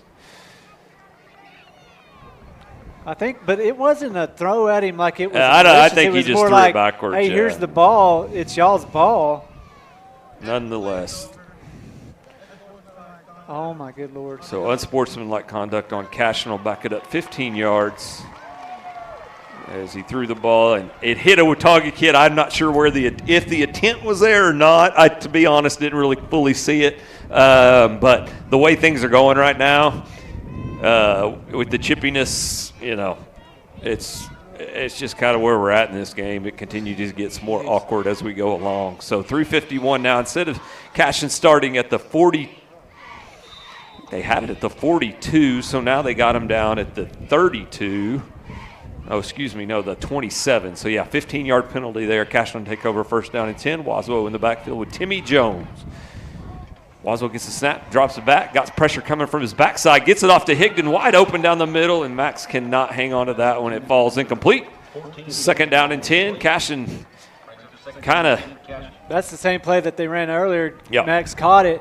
I mean, it's a great route, great throw. Yeah, it's puts there. it on him, and he's thinking about running before he brings it in, and that gotta happens. Reel it in first. So I guarantee they'll keep putting it on him. He'll catch it. He'll make big plays. So second and 10 now behind the chains on this possession. Cashion will have to do something here to kind of give themselves a chance on third down and get out of third and long. Waswell still with Timmy Jones in the backfield. Smith in motion. Smith motions left, resets, snap to Waswell. He'll pitch it. Whew, that was dicey, but it gets through, and then Timmy's got some room. Nice open field tackle there, though, by Watonga, because that could have been bigger, Chris. But nonetheless, Timmy gets 5 and gives us a chance here on third down. That time, Timmy's like he's going to try to run him over, where I feel like if he'd have just kept going to that sideline and just stiff arm, you might have been able to pick up the first down. So give credit to the Watonga Eagle coming up and making, like you said, a great open field tackle on a guy that's hard to bring down tonight. Good 6-yard gain there on second down, though. So 3rd and 4 for the Wildcats here. Waswo still with Timmy back there with him. He'll give it to Timmy. Left side, Timmy cuts it up. Still churning, still pushing. He's going to have it, Chris. He's going to have it by 2 yards. I wasn't sure there if he's going to get it, but good second effort, third effort by Timmy, and some assistance from behind from his lineman, and Cashion will get that one and move the chains. Yeah, and I think we've seen success running the football with Timmy Jones tonight. I'll say let's just keep feeding him all the way down the field and just milk this clock all the way down and punch it in to go back up by 2 scores. If we can keep doing that with the line the way they're performing tonight, let's reward them. Let's let them push that ball down the field. Timmy split out wide now, and they'll give it to Westerhoff back there. He'll start left, come back to the middle, not much there. That time, the 120 pounds got ate didn't up. win that one. Yep. He didn't win that one. So he'll get a yard. It'll be 2nd down and 9. I do like that play, though, right there where they give him the ball in traffic there because he's so little and shifty that a lot of times he can hide behind some of those big linemen and get some big yardage. That time, number 76 from Watonga did a good job of just reaching out, grabbing him, and being able to bring him down before he got loose. Yep. So 2nd 9, Timmy in the backfield with Wazo again. We got trips right. We got Higdon to the left by himself, fakes it to Jones, keeps it himself. Waswo getting out to the right, nice stiff arm. He'll get by one guy, get it out to the 45, 46, dragging somebody with him. Good job by number 3 for the Eagles to hang on for dear life, but Waswo, he'll get about 7 out of that, Chris, and we'll have 3rd and short again. So Cashion in a good position here to keep these chains moving on this drive. Yeah, Waswo, you saw just his size advantage right there and being able to use that arm just to put that defender on the ground and get another about 5 yards. And then even after the 2 Watonga Eagles got to him, he was able to, power through and get about another yard or 2 on the carry. Yep, Duran and Jones in the backfield now with Waswo. We'll give it to Timmy Jones going left. He's met pretty quick, but he'll be right at the line to gain. Oh, it's going to be close. That spot not favorable for the Wildcats. But they are going to move the chains, Chris. I'm not sure he had it, but he's going to move the chains. Well, It'll be first down and 10. Where he landed and was out, he was out there about the 49-yard line. The guy on this side, he had him spotted at the 49 on the Watonga side of the ball. The guy on the other side had it right at the 50. So this guy on this side he leaked down the field a little bit and gave us the first down. So 1st and 10 right at the 50-yard line. We're down to 1 minute, 5 seconds left in the 3rd quarter, and we'll hand it off to Duran going right. He's met pretty quick. He'll get a couple, fight forward for a couple yards. But, man, we hadn't had a lot of success on 1st down here lately, but 2nd down is kind of carried us and given us a position to move the chains each time. Yeah, and it's been on the ground. Like I said, that time you said it, 1st down hasn't been very friendly to us. 2nd down, we've seen our big plays. Let's see if they continue to just try to pound the football in between the tackles here. Boswell still back there with Duran and Jones. Now Jones in motion, and we'll swing it out to, not a very good one there is that ball. And you want to go jump on that. I mean, they did blow the whistle. Yeah. But, man, you have that throw that's almost horizontal there. You got to make sure you jump on it if it is, and just to be sure. But I think he heard the whistle just like we did and stopped. But, man, that made me nervous right there, being a backwards pass. You don't want to leave it in the hands of the official right there. So I think he was trying to just get Timmy the ball out there. Just swing it out to Timmy, let him make a play. But, man, you got to just turn, keep your fundamentals right, and get the ball out there. 3rd and 9, 27 seconds left in the 3rd. Waswo, all kinds of time. Now he'll rush. He'll go left. That's horse collar. A horse collar. It's not going to be called. How you do not call the horse collar? Not going to be called. That is horse collar. Now they're going to talk long. about grounding. So Cashion. Oh, we do have a flag over here. I'm not sure why that. He shouldn't flag anything for grounding, so I'm not sure what he's throwing a flag for. Can you grab the back of the – it should be a horse collar, but he didn't really – you don't think he brought him down? No, he brought him bring down him down to the ground. I watched the pass, but I'm interested in the flag over here because – I guess if you throw the ball and it's not tackled, then it's not a horse collar tackle. Yeah, I guess not. He didn't bring him down. He didn't call him down, so he got the ball out. So now we're going to see what the flag's for, and then the – center judge in the white hat, we're talking about grounding, I think. And then there's another flag on the Cashion sideline, probably a sideline warning. Probably, yeah. We'll see. Here comes the white hat. We do have him mic'd up tonight, so that helps a little bit. But sometimes it's just taking a long time to get to the point where we get the call. They They're moved not it 5 moving yards. the ball. So. Well, they moved it 5. They moved it back 5. They've already moved the marker. Yeah. So they moved it. So they did call intentional grounding. Yeah, so they'll move it back to the spot of where Ethan let loose of the football. So intentional grounding, the call. Cashion will have to bring the punt team out. Cashion defense going to have to rise up here. 21 seconds left in the third. Benson Waltman back to punt.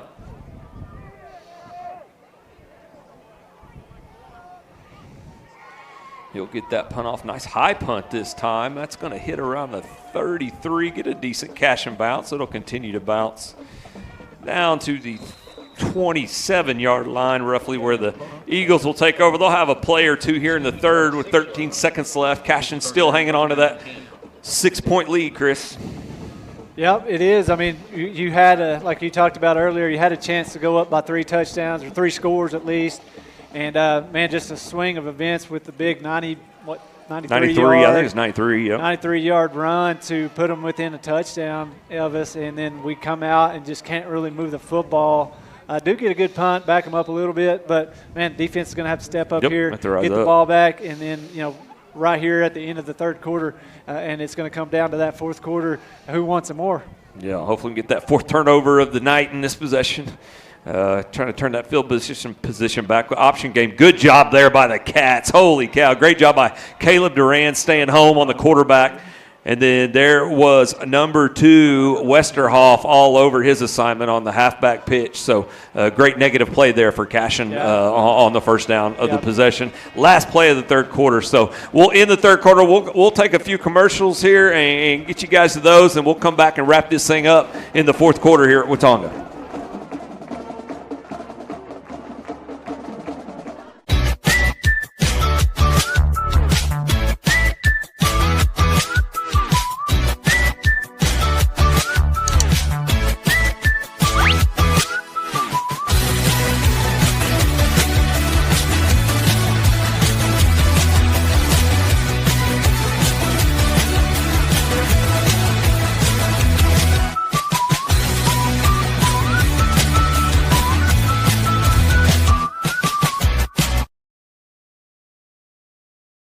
Founded by Jesse and Amy McCracken, Rural Pest Solutions is a Cashion-based, family-owned and operated company. Our focus is on providing the highest level of customer service while effectively treating many common invaders, including spiders, ants, roaches, mice, mosquitoes, fleas, ticks, and termites. Flexible scheduling and superior customer service are our top priority. Call us today to schedule your appointment. 405-283-6565. Stock market in Watonga. The big raffle this year consists of 9. All right, we're back here in Watonga, America. District matchup here between the Eagles and the Wildcats, and hey, got a competitive ball game here. Cashion started that possession off in a positive way as they get a big tackle for loss there for about 3-yard loss. So Watonga behind the chains here as they're down 6 to start the fourth quarter. Nemus, he texts me, says, I'm dying. If he was here, he'd be going, what is going on here? It has not been the smoothest ran game, but we got a competitive one. Wildcats here on defense have to get a stop as Watonga goes right side to their tailback. He'll get we'll give him about 5. So it's going to be 3rd and long here, 3rd and 8 for the Eagles. As Cashion needs to rise up here and get that Watonga punt team on the field. Hey, Cash Smith is listening, and he texted his mom. Cash was listening at halftime when I said Kellen's 14. I said, I think he's 14, maybe his mom. Well, Cash texted his mom and said, Mom, tell Chris the answer that he's 14. And so she just sent me a screenshot of Cash. So, Cash, thanks for listening to the broadcast at halftime. But so Kellen is out there, freshman, 14 years old, just making plays out there. Big interception, big tackles. Good job there. So shout out to Cash. 3rd and 8 here for the Eagles. Cashion need to rise up, get a stop. And they'll hand this thing off right up the middle, and nothing there. Caden Seeley right there to shut that down quickly. So it'll be a 1-yard gain. And Chris, we got a flag down on the field over here on this near side. No idea what this would be. Is it another sideline warning or sideline? I have no idea what this would be. This is a very interesting call. Maybe illegal formation? It's on Watonga as they're consulting with Cashion to see, but I'm sure Cashion will decline this. It's 4th and 7 here for the Eagles. They're going to be forced to punt deep in their own territory. False. So illegal motion? Illegal formation. Illegal formation. Illegal motion would have stopped the play before the play. Okay. So if they give you that signal and the play happened, it's going to be illegal formation. Well, we got the big stop we were needing. Yep, need it. Yep. We were talking about it. They were only 6 points down, have the ball going in the fourth quarter. Who wants some more? And, man, what a great job by the Cashion defense there to get the ball back in the hands of the offense. So return safe for Cashion as nobody's back, and Watonga will get a good punt with an even better bounce. And this thing's going to roll all the way down to the Wildcat 20-yard line. So good job there by the punter. As Cashion will take over first down and 10. But I'm not sure. Hey. Maybe we need to ask Shaq if he comes up after the game. Why don't we put somebody back there? Because, I mean, man, watching film, I knew this kid could punt. He's a good athlete. Against Crescent, he backed him up. Crescent up inside the 5-yard line a couple times, I think.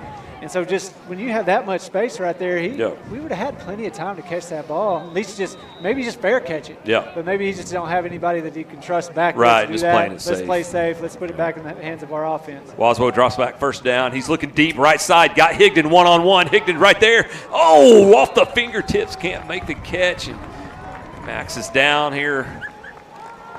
He's hurting a little bit, maybe a cramp, but he's up, he's running, he looks good. Another good ball there by Waswell, Chris. I mean, you got to give him credit, man. He put that right on him.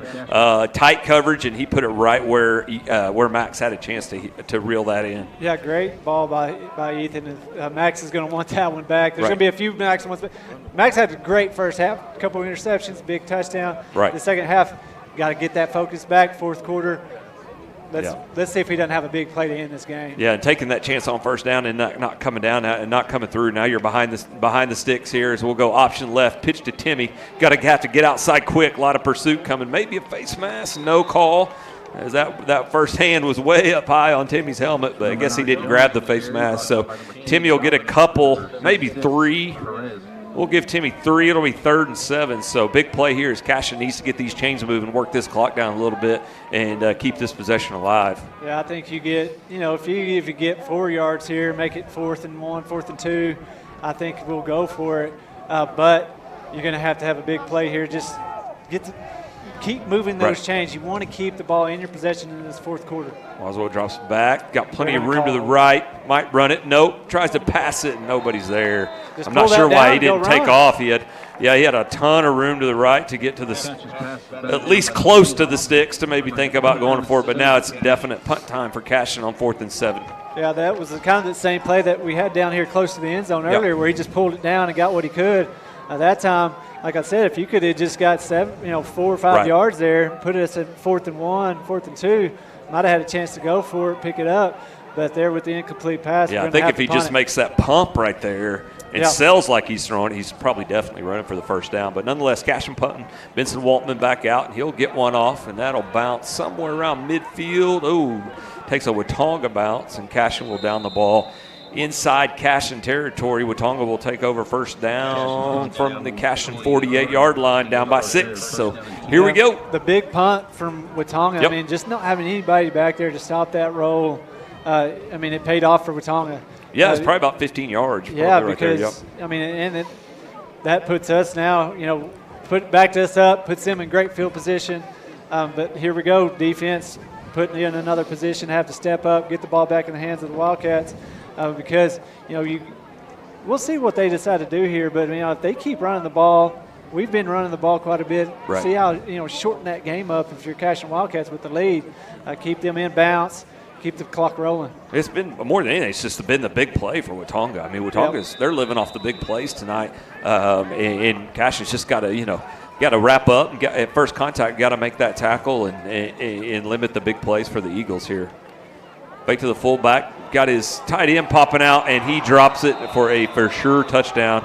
Is that play action, play fake to the fullback, and House was wide open down the numbers, Chris, and got to give it up to Smith. He put it right on him, and he just dropped it. There's been 2 or 3 plays here tonight that Smith has put it on his receivers for touchdowns, and they just couldn't come up with the ball. Come up with it. And that time, the kid was already dreaming of running through the end zone when he dropped that one. So, Here we go, Cashion. You've got to be smart. Don't let anybody behind you keep you in front. You come up and make good tackles. Yep. Take this home. Yeah, so fortunate there. So hopefully Cashion can take advantage of that drop and get off the field defensively here. Smith now drop back again. He'll get pressure coming from his face, and here comes Caleb Duran running at Smith, and he'll force him out of bounds. Smith will get about 4 or 5 out of it, but good pressure by Caleb Duran there. Good wheels as he'll force Smith out at about the Cashion 42-yard line. He'll give Smith 6 on that scramble. It would be 3rd down and 4. So big play here is I mean, you got to think Watonga's in 2 down, they're in 4 down territory anyway. As they move that thing another yard forward here, but 3rd down and, we'll call it 4. Yeah, that time just lots contained on him, let him get out there, but still had good pursuit by Caleb Durant to not let him have the big play. So Here we go, 3rd down. Let's keep them 3rd and long, 4th and long. Power I. Smith will go left side. Kellen Smith out there. Oh, almost made the tackle. Dancing around. Can't get him down. He's still up. Come on, Cashion. Coming from behind. Nice hustle. Oh, he can't make it. He's still going. Cashion finally going to run him out of bounds. Benson Waltman will run all the way back down to the 22-yard line. There's a block in the back, man, that I saw that there. No, the flag. We got a flag way back down here. So I'm going to guess we got a hold or a block in the back because that's the original, where the play originally started and he made his first couple moves. So I'm assuming that's going to come back. They're going to back this one up. I am just not seeing those pink flags. Normally, when I do PA at Cashion, I kind of pride myself on when the play happens, seeing those flags. And, man, I am struggling tonight on the flags and picking those up. It's all pink. So here we go. We got another little delay in the action. Looks like Sam might be shaking up a little bit there on the play as he's having to be helped off. Still haven't got they're bringing it back for sure, but we still haven't got the call from the White Hat. So he's having a conversation with one of the Eagles. So it is a hold over there where the play initiated. Give credit to that kid from Watonga. He broke a ton of tackles. Cashion had probably 5 chances to get him down behind the line to gain. Wasn't that like 3rd and maybe 5 or 6? Yeah, it was 3rd and 4. So what was the penalty that was a 15-yarder? Yeah, I'm not sure. I thought he said hold. I may have missed that, but because if the hold was up there at like the 40-yard, so it should be about the 50. But I'm not going to come. If the hold happened behind the play, though, but I'm not sure. We'll see. But 8 seconds left on the play clock. Now 3rd and about 18. Smith drops back. He's going to have to go deep here, but he'll go flat across the middle and right there. Nice play. I mean, all over it. The Watonga kid does not like being tackled right there. He's ready to fight somebody. Well, and then he puts the ball. So I'm not sure. I mean, the tackle was initiated well in bounds, and he finished the tackle a little out of bounds. I mean, they were going down. There was no way to stop where he was That's just doing called it. playing football. But anyway, good job. Cashion defense is going to get off the field. No flags. We're playing on. No flags. Don't say that word. So Cashion back to punt, Watonga back to punt. And we still don't have anybody back. Nope, man. Playing it safe here. Oh, this is probably going to be another great roll. Oh, yeah, this is going to. You can tell he's kicked that end over end. That thing's going to end up inside the 5-yard line, right at the 5-yard line. Another great punt, and Cashion is pinned back deep. We'll look at it as a positive, as they're going to be able to take more time off the clock going 95 yards. That's the way we're going to look at it. Hey. I'm usually the silver lining guy. Yeah, okay. Oh, yeah, sorry, yeah. Hey, sorry. you're taking your thunder over man. here, yeah. Because I still would love to see just Max Hickman. He's a sure-handed enough kid to have him back there. Yeah, get it to him. Especially on those rollers like that, just to get in front of the ball, stop it, maybe have a chance to return something there. Like you said, they're just wanting to be safe, but man, you feel like somebody's capable enough to get back there and stop that from being such a big punt. Yeah, tough spot here, pinned all the way back, and here you want to move the chains, but now you really got to be careful here. Yeah, And they'll take a timeout. Yeah, they're going to take a timeout here and kind of talk things over because, it is very important down here. You've seen that kid come off the edge and knock down passes and knock down pitches. And, man, you cannot afford to have that happen down here because there's no room for error. Yeah, really need a good Timmy Jones possession right here. Chew 4 or 5 yards of carry off and move the chains a few times to at least get us up to the 25, 30-yard line before, we might have to inevitably punt the football. We do not want to be punting the football from our end zone. No, because they did have a few, I think 2 blocks against Crescent, the film that I watched in that first half against Crescent. And they've got some athletes that can come off the edge. So, you don't want to be backed up punting out of your own end zone. Let's have, like you said, a big Timmy Jones drive here, just getting 4 or 5 yards a pop, maybe bust one here and there. But, man, this is a massive drive for both teams. Yeah. For sure. Ball game. Not the Watongas, they're going to probably have their ears pinned back right here trying to make a play. So, also that gives a chance, for Cashion to make a big play on the backside of that too. So, we'll see here. First down and 10 from the 5-yard line. Cashion trying to take care of this lead, and that'll be Waswo right up the middle, and he's going to get a really solid first down gain of about 5 yards right up the middle to the 10. So, that's what you like to see. Yeah, they're getting about 4 yards here, so still nice first down gain for Waswo right up the middle. Yeah, get kids leaning, get those linebackers leaning, and then just pull it down and get what you can there for Ethan. Now I want to see those linemen, man, just dig down deep right here and keep blowing the defensive line off the ball, making some holes for those running backs. So Waswo got him split out. Empty by himself here. Snap will come back to Ethan. He's going to take off right up to the middle again. Ooh, runs over one guy, but he hangs on, and he'll only hold Ethan to a yard there. It's going to be 3rd down and 5 from the 10. Yeah, that time. I don't know if he was needing to get out to the outside there or what. Like you said, he kind of ran the kid over. Kid did a good job of on his back just to grab a leg and bring him down. Now let's see what Shaq does here, if he's going to try to throw the ball down the field to pick up the first down or keep it on the ground with Mr. Jones. Yeah, Timmy hasn't touched it yet this possession. 3rd down and 5. Big play right here in how this game ends up. Cashion does not want to punt from their end zone, so they need to move the chains here to keep this possession alive. Snap back to Waswo. Pressure coming. He'll go right side. Higdon's open at the 20, and he's got it. Nice little pitching catch. And just taking what the defense gives him, moves the chains. A big play right there for the Wildcats. Yeah, just a 10-yard out there. Great route by Max to kind of drive his defender off the ball, get his shoulders turned. He drops those hips, gets to the outside, and then Ethan just delivers a strike out there to him to pick up the big first down. Big first down. Right here in this 4th quarter. Yeah, good timing there. And if they're going to play that soft on 3rd and 5, you got to take that all day. Yes. So 1st and 10 now, Cashion out, gets out past the 20-yard line, and they'll try to keep this thing moving. Davis in motion now. Waswell will take it. He'll go left side, find a little bit of space, spin forward. He'll get about another 4 on first down to make it 2nd and 6. So just what Cashion wanted right here, to just kind of churn it out, keep the chains moving. The Watonga kid gets up clapping like he did something big there. But, right there, yards. We'll take him 5 yards on first down to keep that clock rolling. We got 6 minutes and 25 seconds left. Let's run that 25-second clock down and get down under that 6-minute mark and just keep churning the clock, keep turning the ball down the field. And picking up first downs and just eating up the 4th quarter. Just got to be disciplined here. Hold on to that football, protect that thing, and keep moving it forward as Timmy's going to get a chance here. Right side, breaks a tackle, and breaks another one, takes 2 guys out of bounds, and he'll have a first down at the 35-yard line. Timmy Jones will move the ball, and then Cashion's starting to make some hay now on the ground.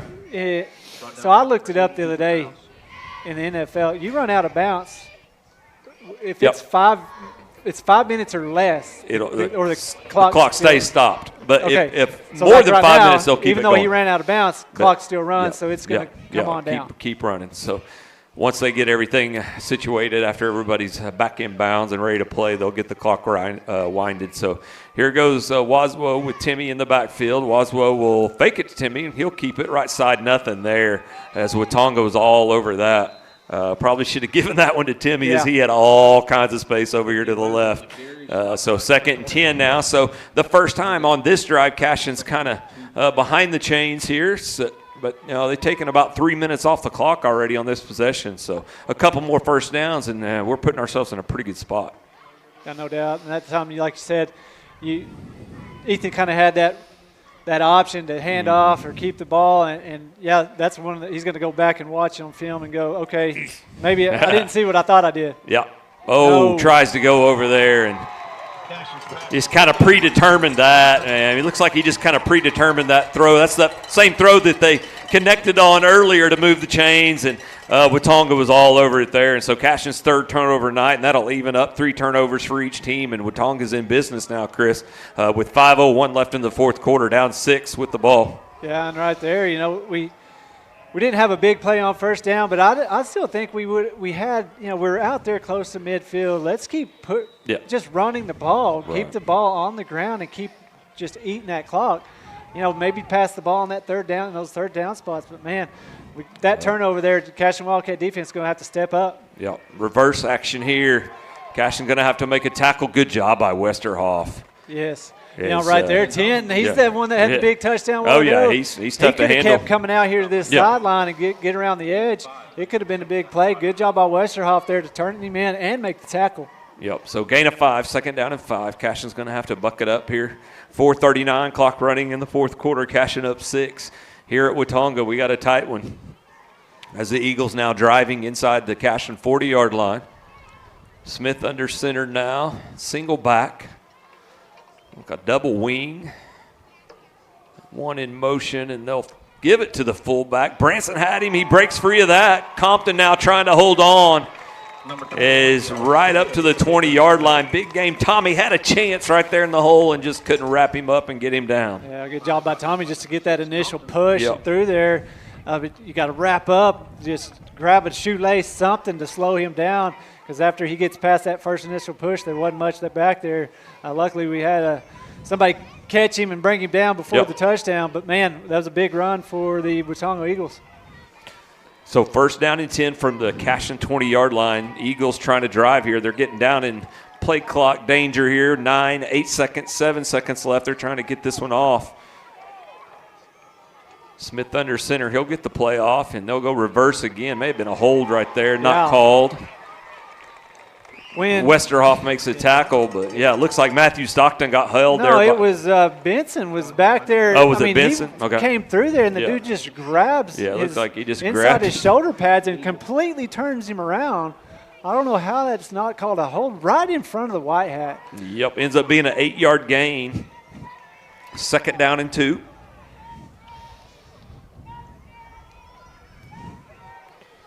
Cashion's going to have to make a play here, keep the Eagles out of the end zone. A touchdown ties this thing up. A touchdown, an extra point, puts the Eagles ahead. So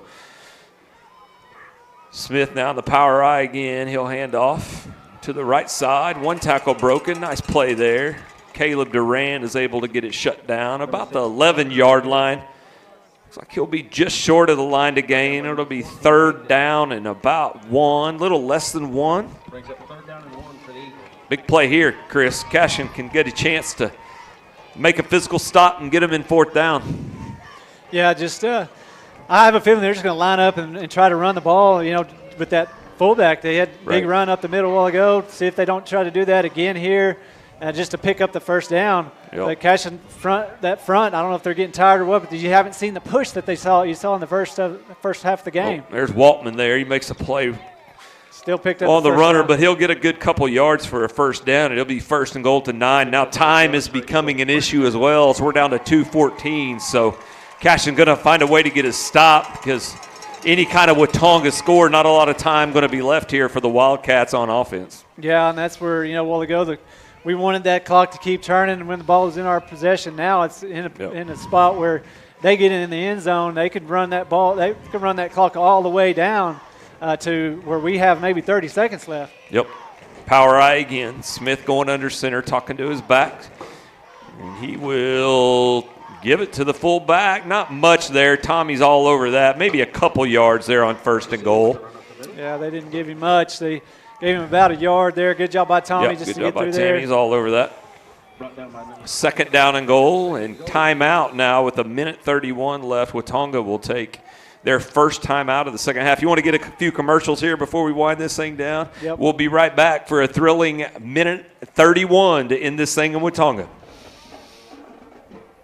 For 31 years and counting, Community State Bank has taken great pride in being your hometown bank. With branches located in Cashion, Dover, and Hennessy, CSB strives to reflect the small-town hospitality these communities are known for. Our friendly staff is here to serve you and provide one of the best banking experiences around, equipping our customers with the latest in banking technology combined with a personal, down-home relationship. Come into one of our local branches or visit us at www.mycsb.com. Community State Bank, small-town banking, the way it should be. Member FDIC.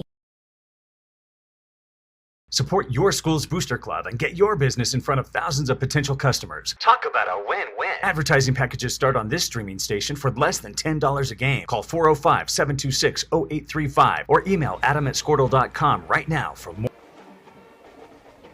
All right, we're back. 1:31 left, second down and goal for the Eagles. Cashion up 6, up a touchdown. So big drama here late in Watonga. Minute 31 left. Cashion got Watonga's second and goal from the 7. What do you think, Chris? More run game? I mean, it's been pretty much a run game up the middle here, or a little outside to the right, and we'll see if they try to throw it. But I'm going to assume they're just going to keep. They got 2 timeouts. We've they're probably going to keep pounding it. We've had 3 interceptions on the game. I mean, if the way they're moving the ball, yep. I'd just keep running. You're getting 3-4 yards a pop. Man in motion here, and they will hand it off to the halfback, and we're on it early. Wrap. Good job there. Waltman has been wrecking some havoc in there, getting through there early. He kind of threw off the timing there. Cashion was able to come clean it up to the 4-yard line now, third down and goal. But Waltman's coming through, making some plays. The clock stopped. Clock has not ran at all, so they're going to have to address this. As the clock did not run, they're going to have to run this down. I mean, this should be way down at this point. Which, I mean, I'm all right with not running the clock at this point in the ball game, because we get a stop, that's fine. But clock did not they get run. in the end zone. What are we doing? Just going to randomly? How do you know what to set it at? Yeah, I'm not sure what the plan is here. So,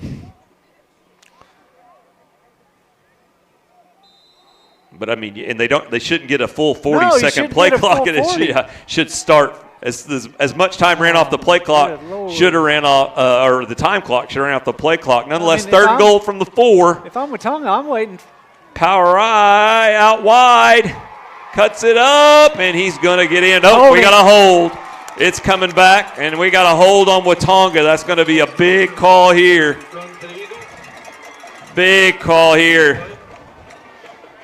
Going to bring it back to about the 15-yard line, and they're going to have third and goal from the 15 with about 51 seconds remaining here. Band's still playing. They're not aware of the flag, but it's going to be, I think, Chris, right around the 14-yard line is where the penalty will be assessed to. Holding on Watonga, the call.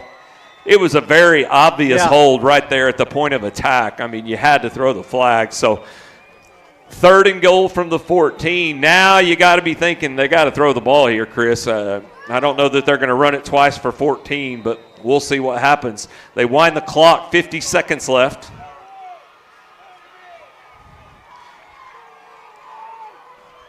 Third down and goal. They have to get this thing in the end zone, and they'll throw a little bubble out here to number 6.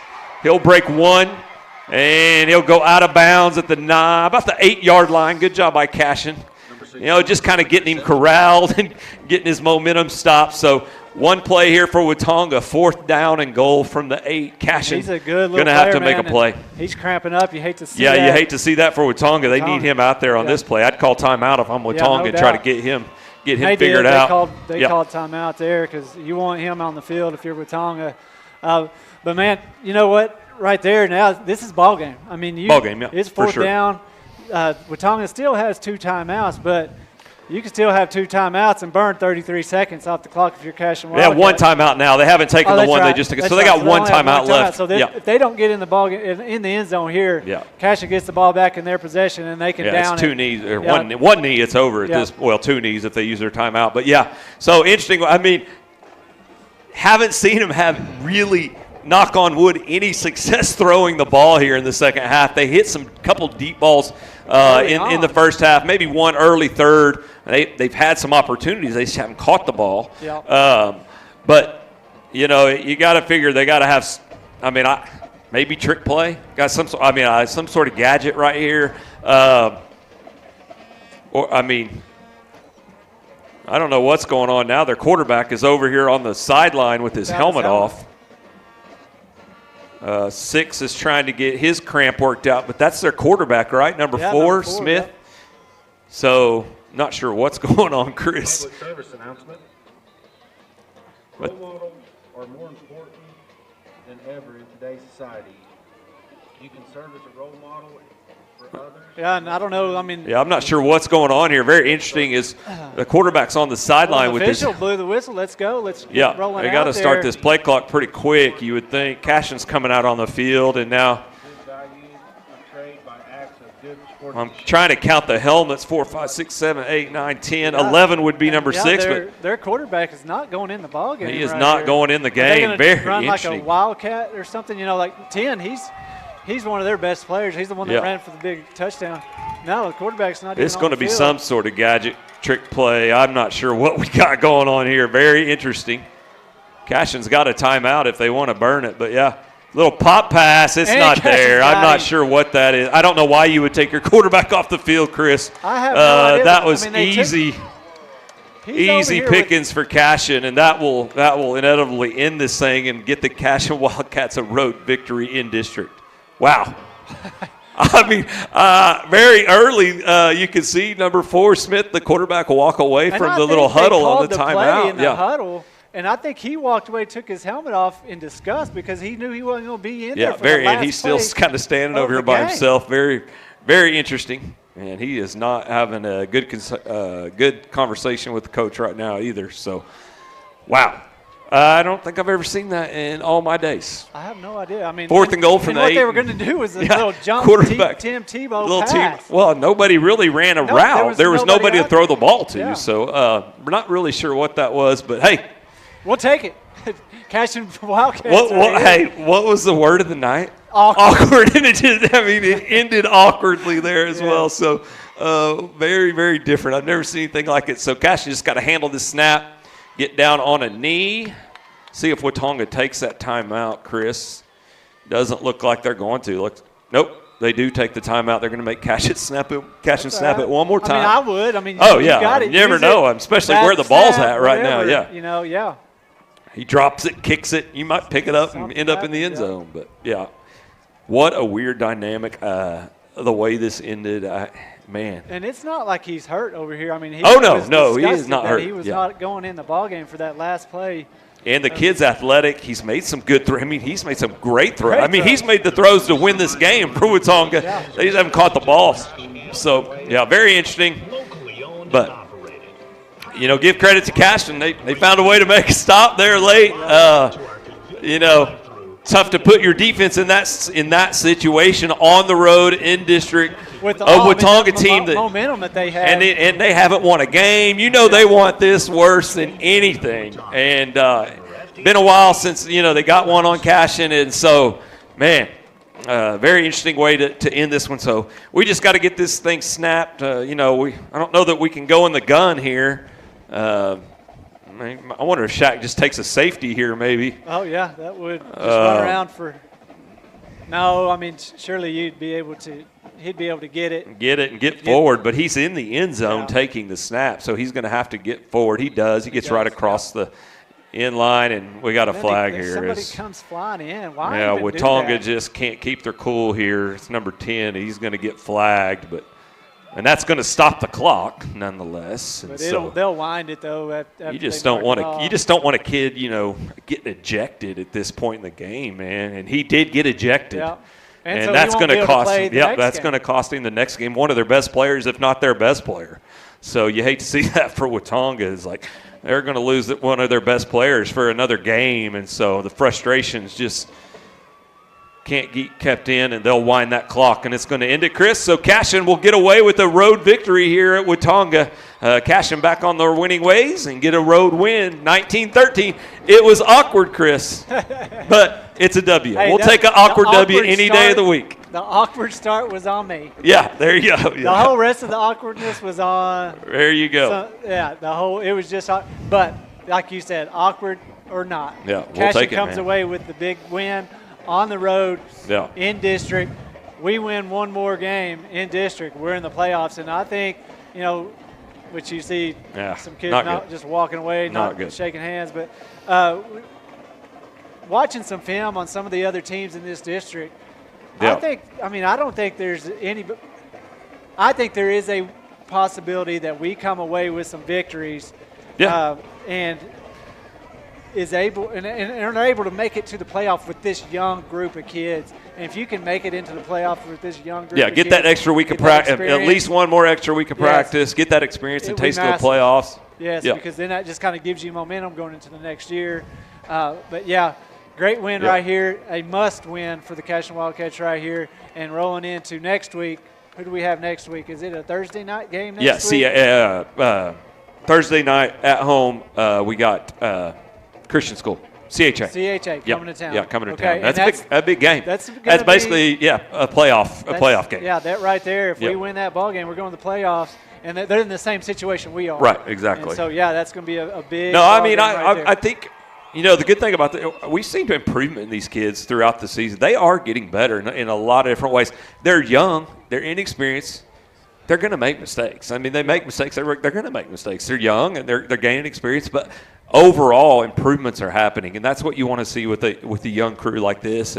And you want it for these kids who, man, they're working their tail off out here, and in a position that a lot of us, a lot of kids are not ever having to be in. So give it up to these guys. They're getting better.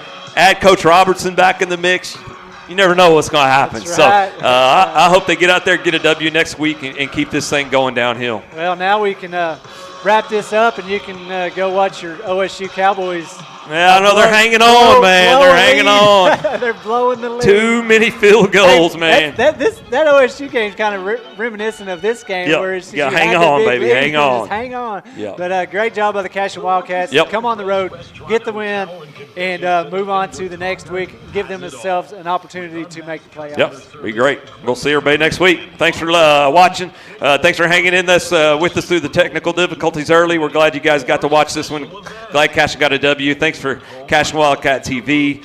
Thanks for Nima for getting us through this night, even though he wasn't physically here. Thanks to all the sponsors of Cashion Wildcat TV. We'll sign off. Are we doing anything post game? I don't think so. We're probably going to just go ahead and close her down. Okay, we'll shut this one down for Nima, who's not here, but who's behind the scenes, very involved. For all our camera crew, for Chris Gibson, we appreciate you guys watching and supporting Cashion Wildcats on Cashion Wildcat TV. We'll see you next week. Information. Oklahoma, Wyoming, and Texas. Cashion FBC is a church seeking to grow in Christ and our love for the body of Christ. With ministries from children to youth to adults, we strive to present the gospel in an engaging and meaningful way. Sunday school meets at 9:45 a.m. and worship starts at 11 a.m. Children and youth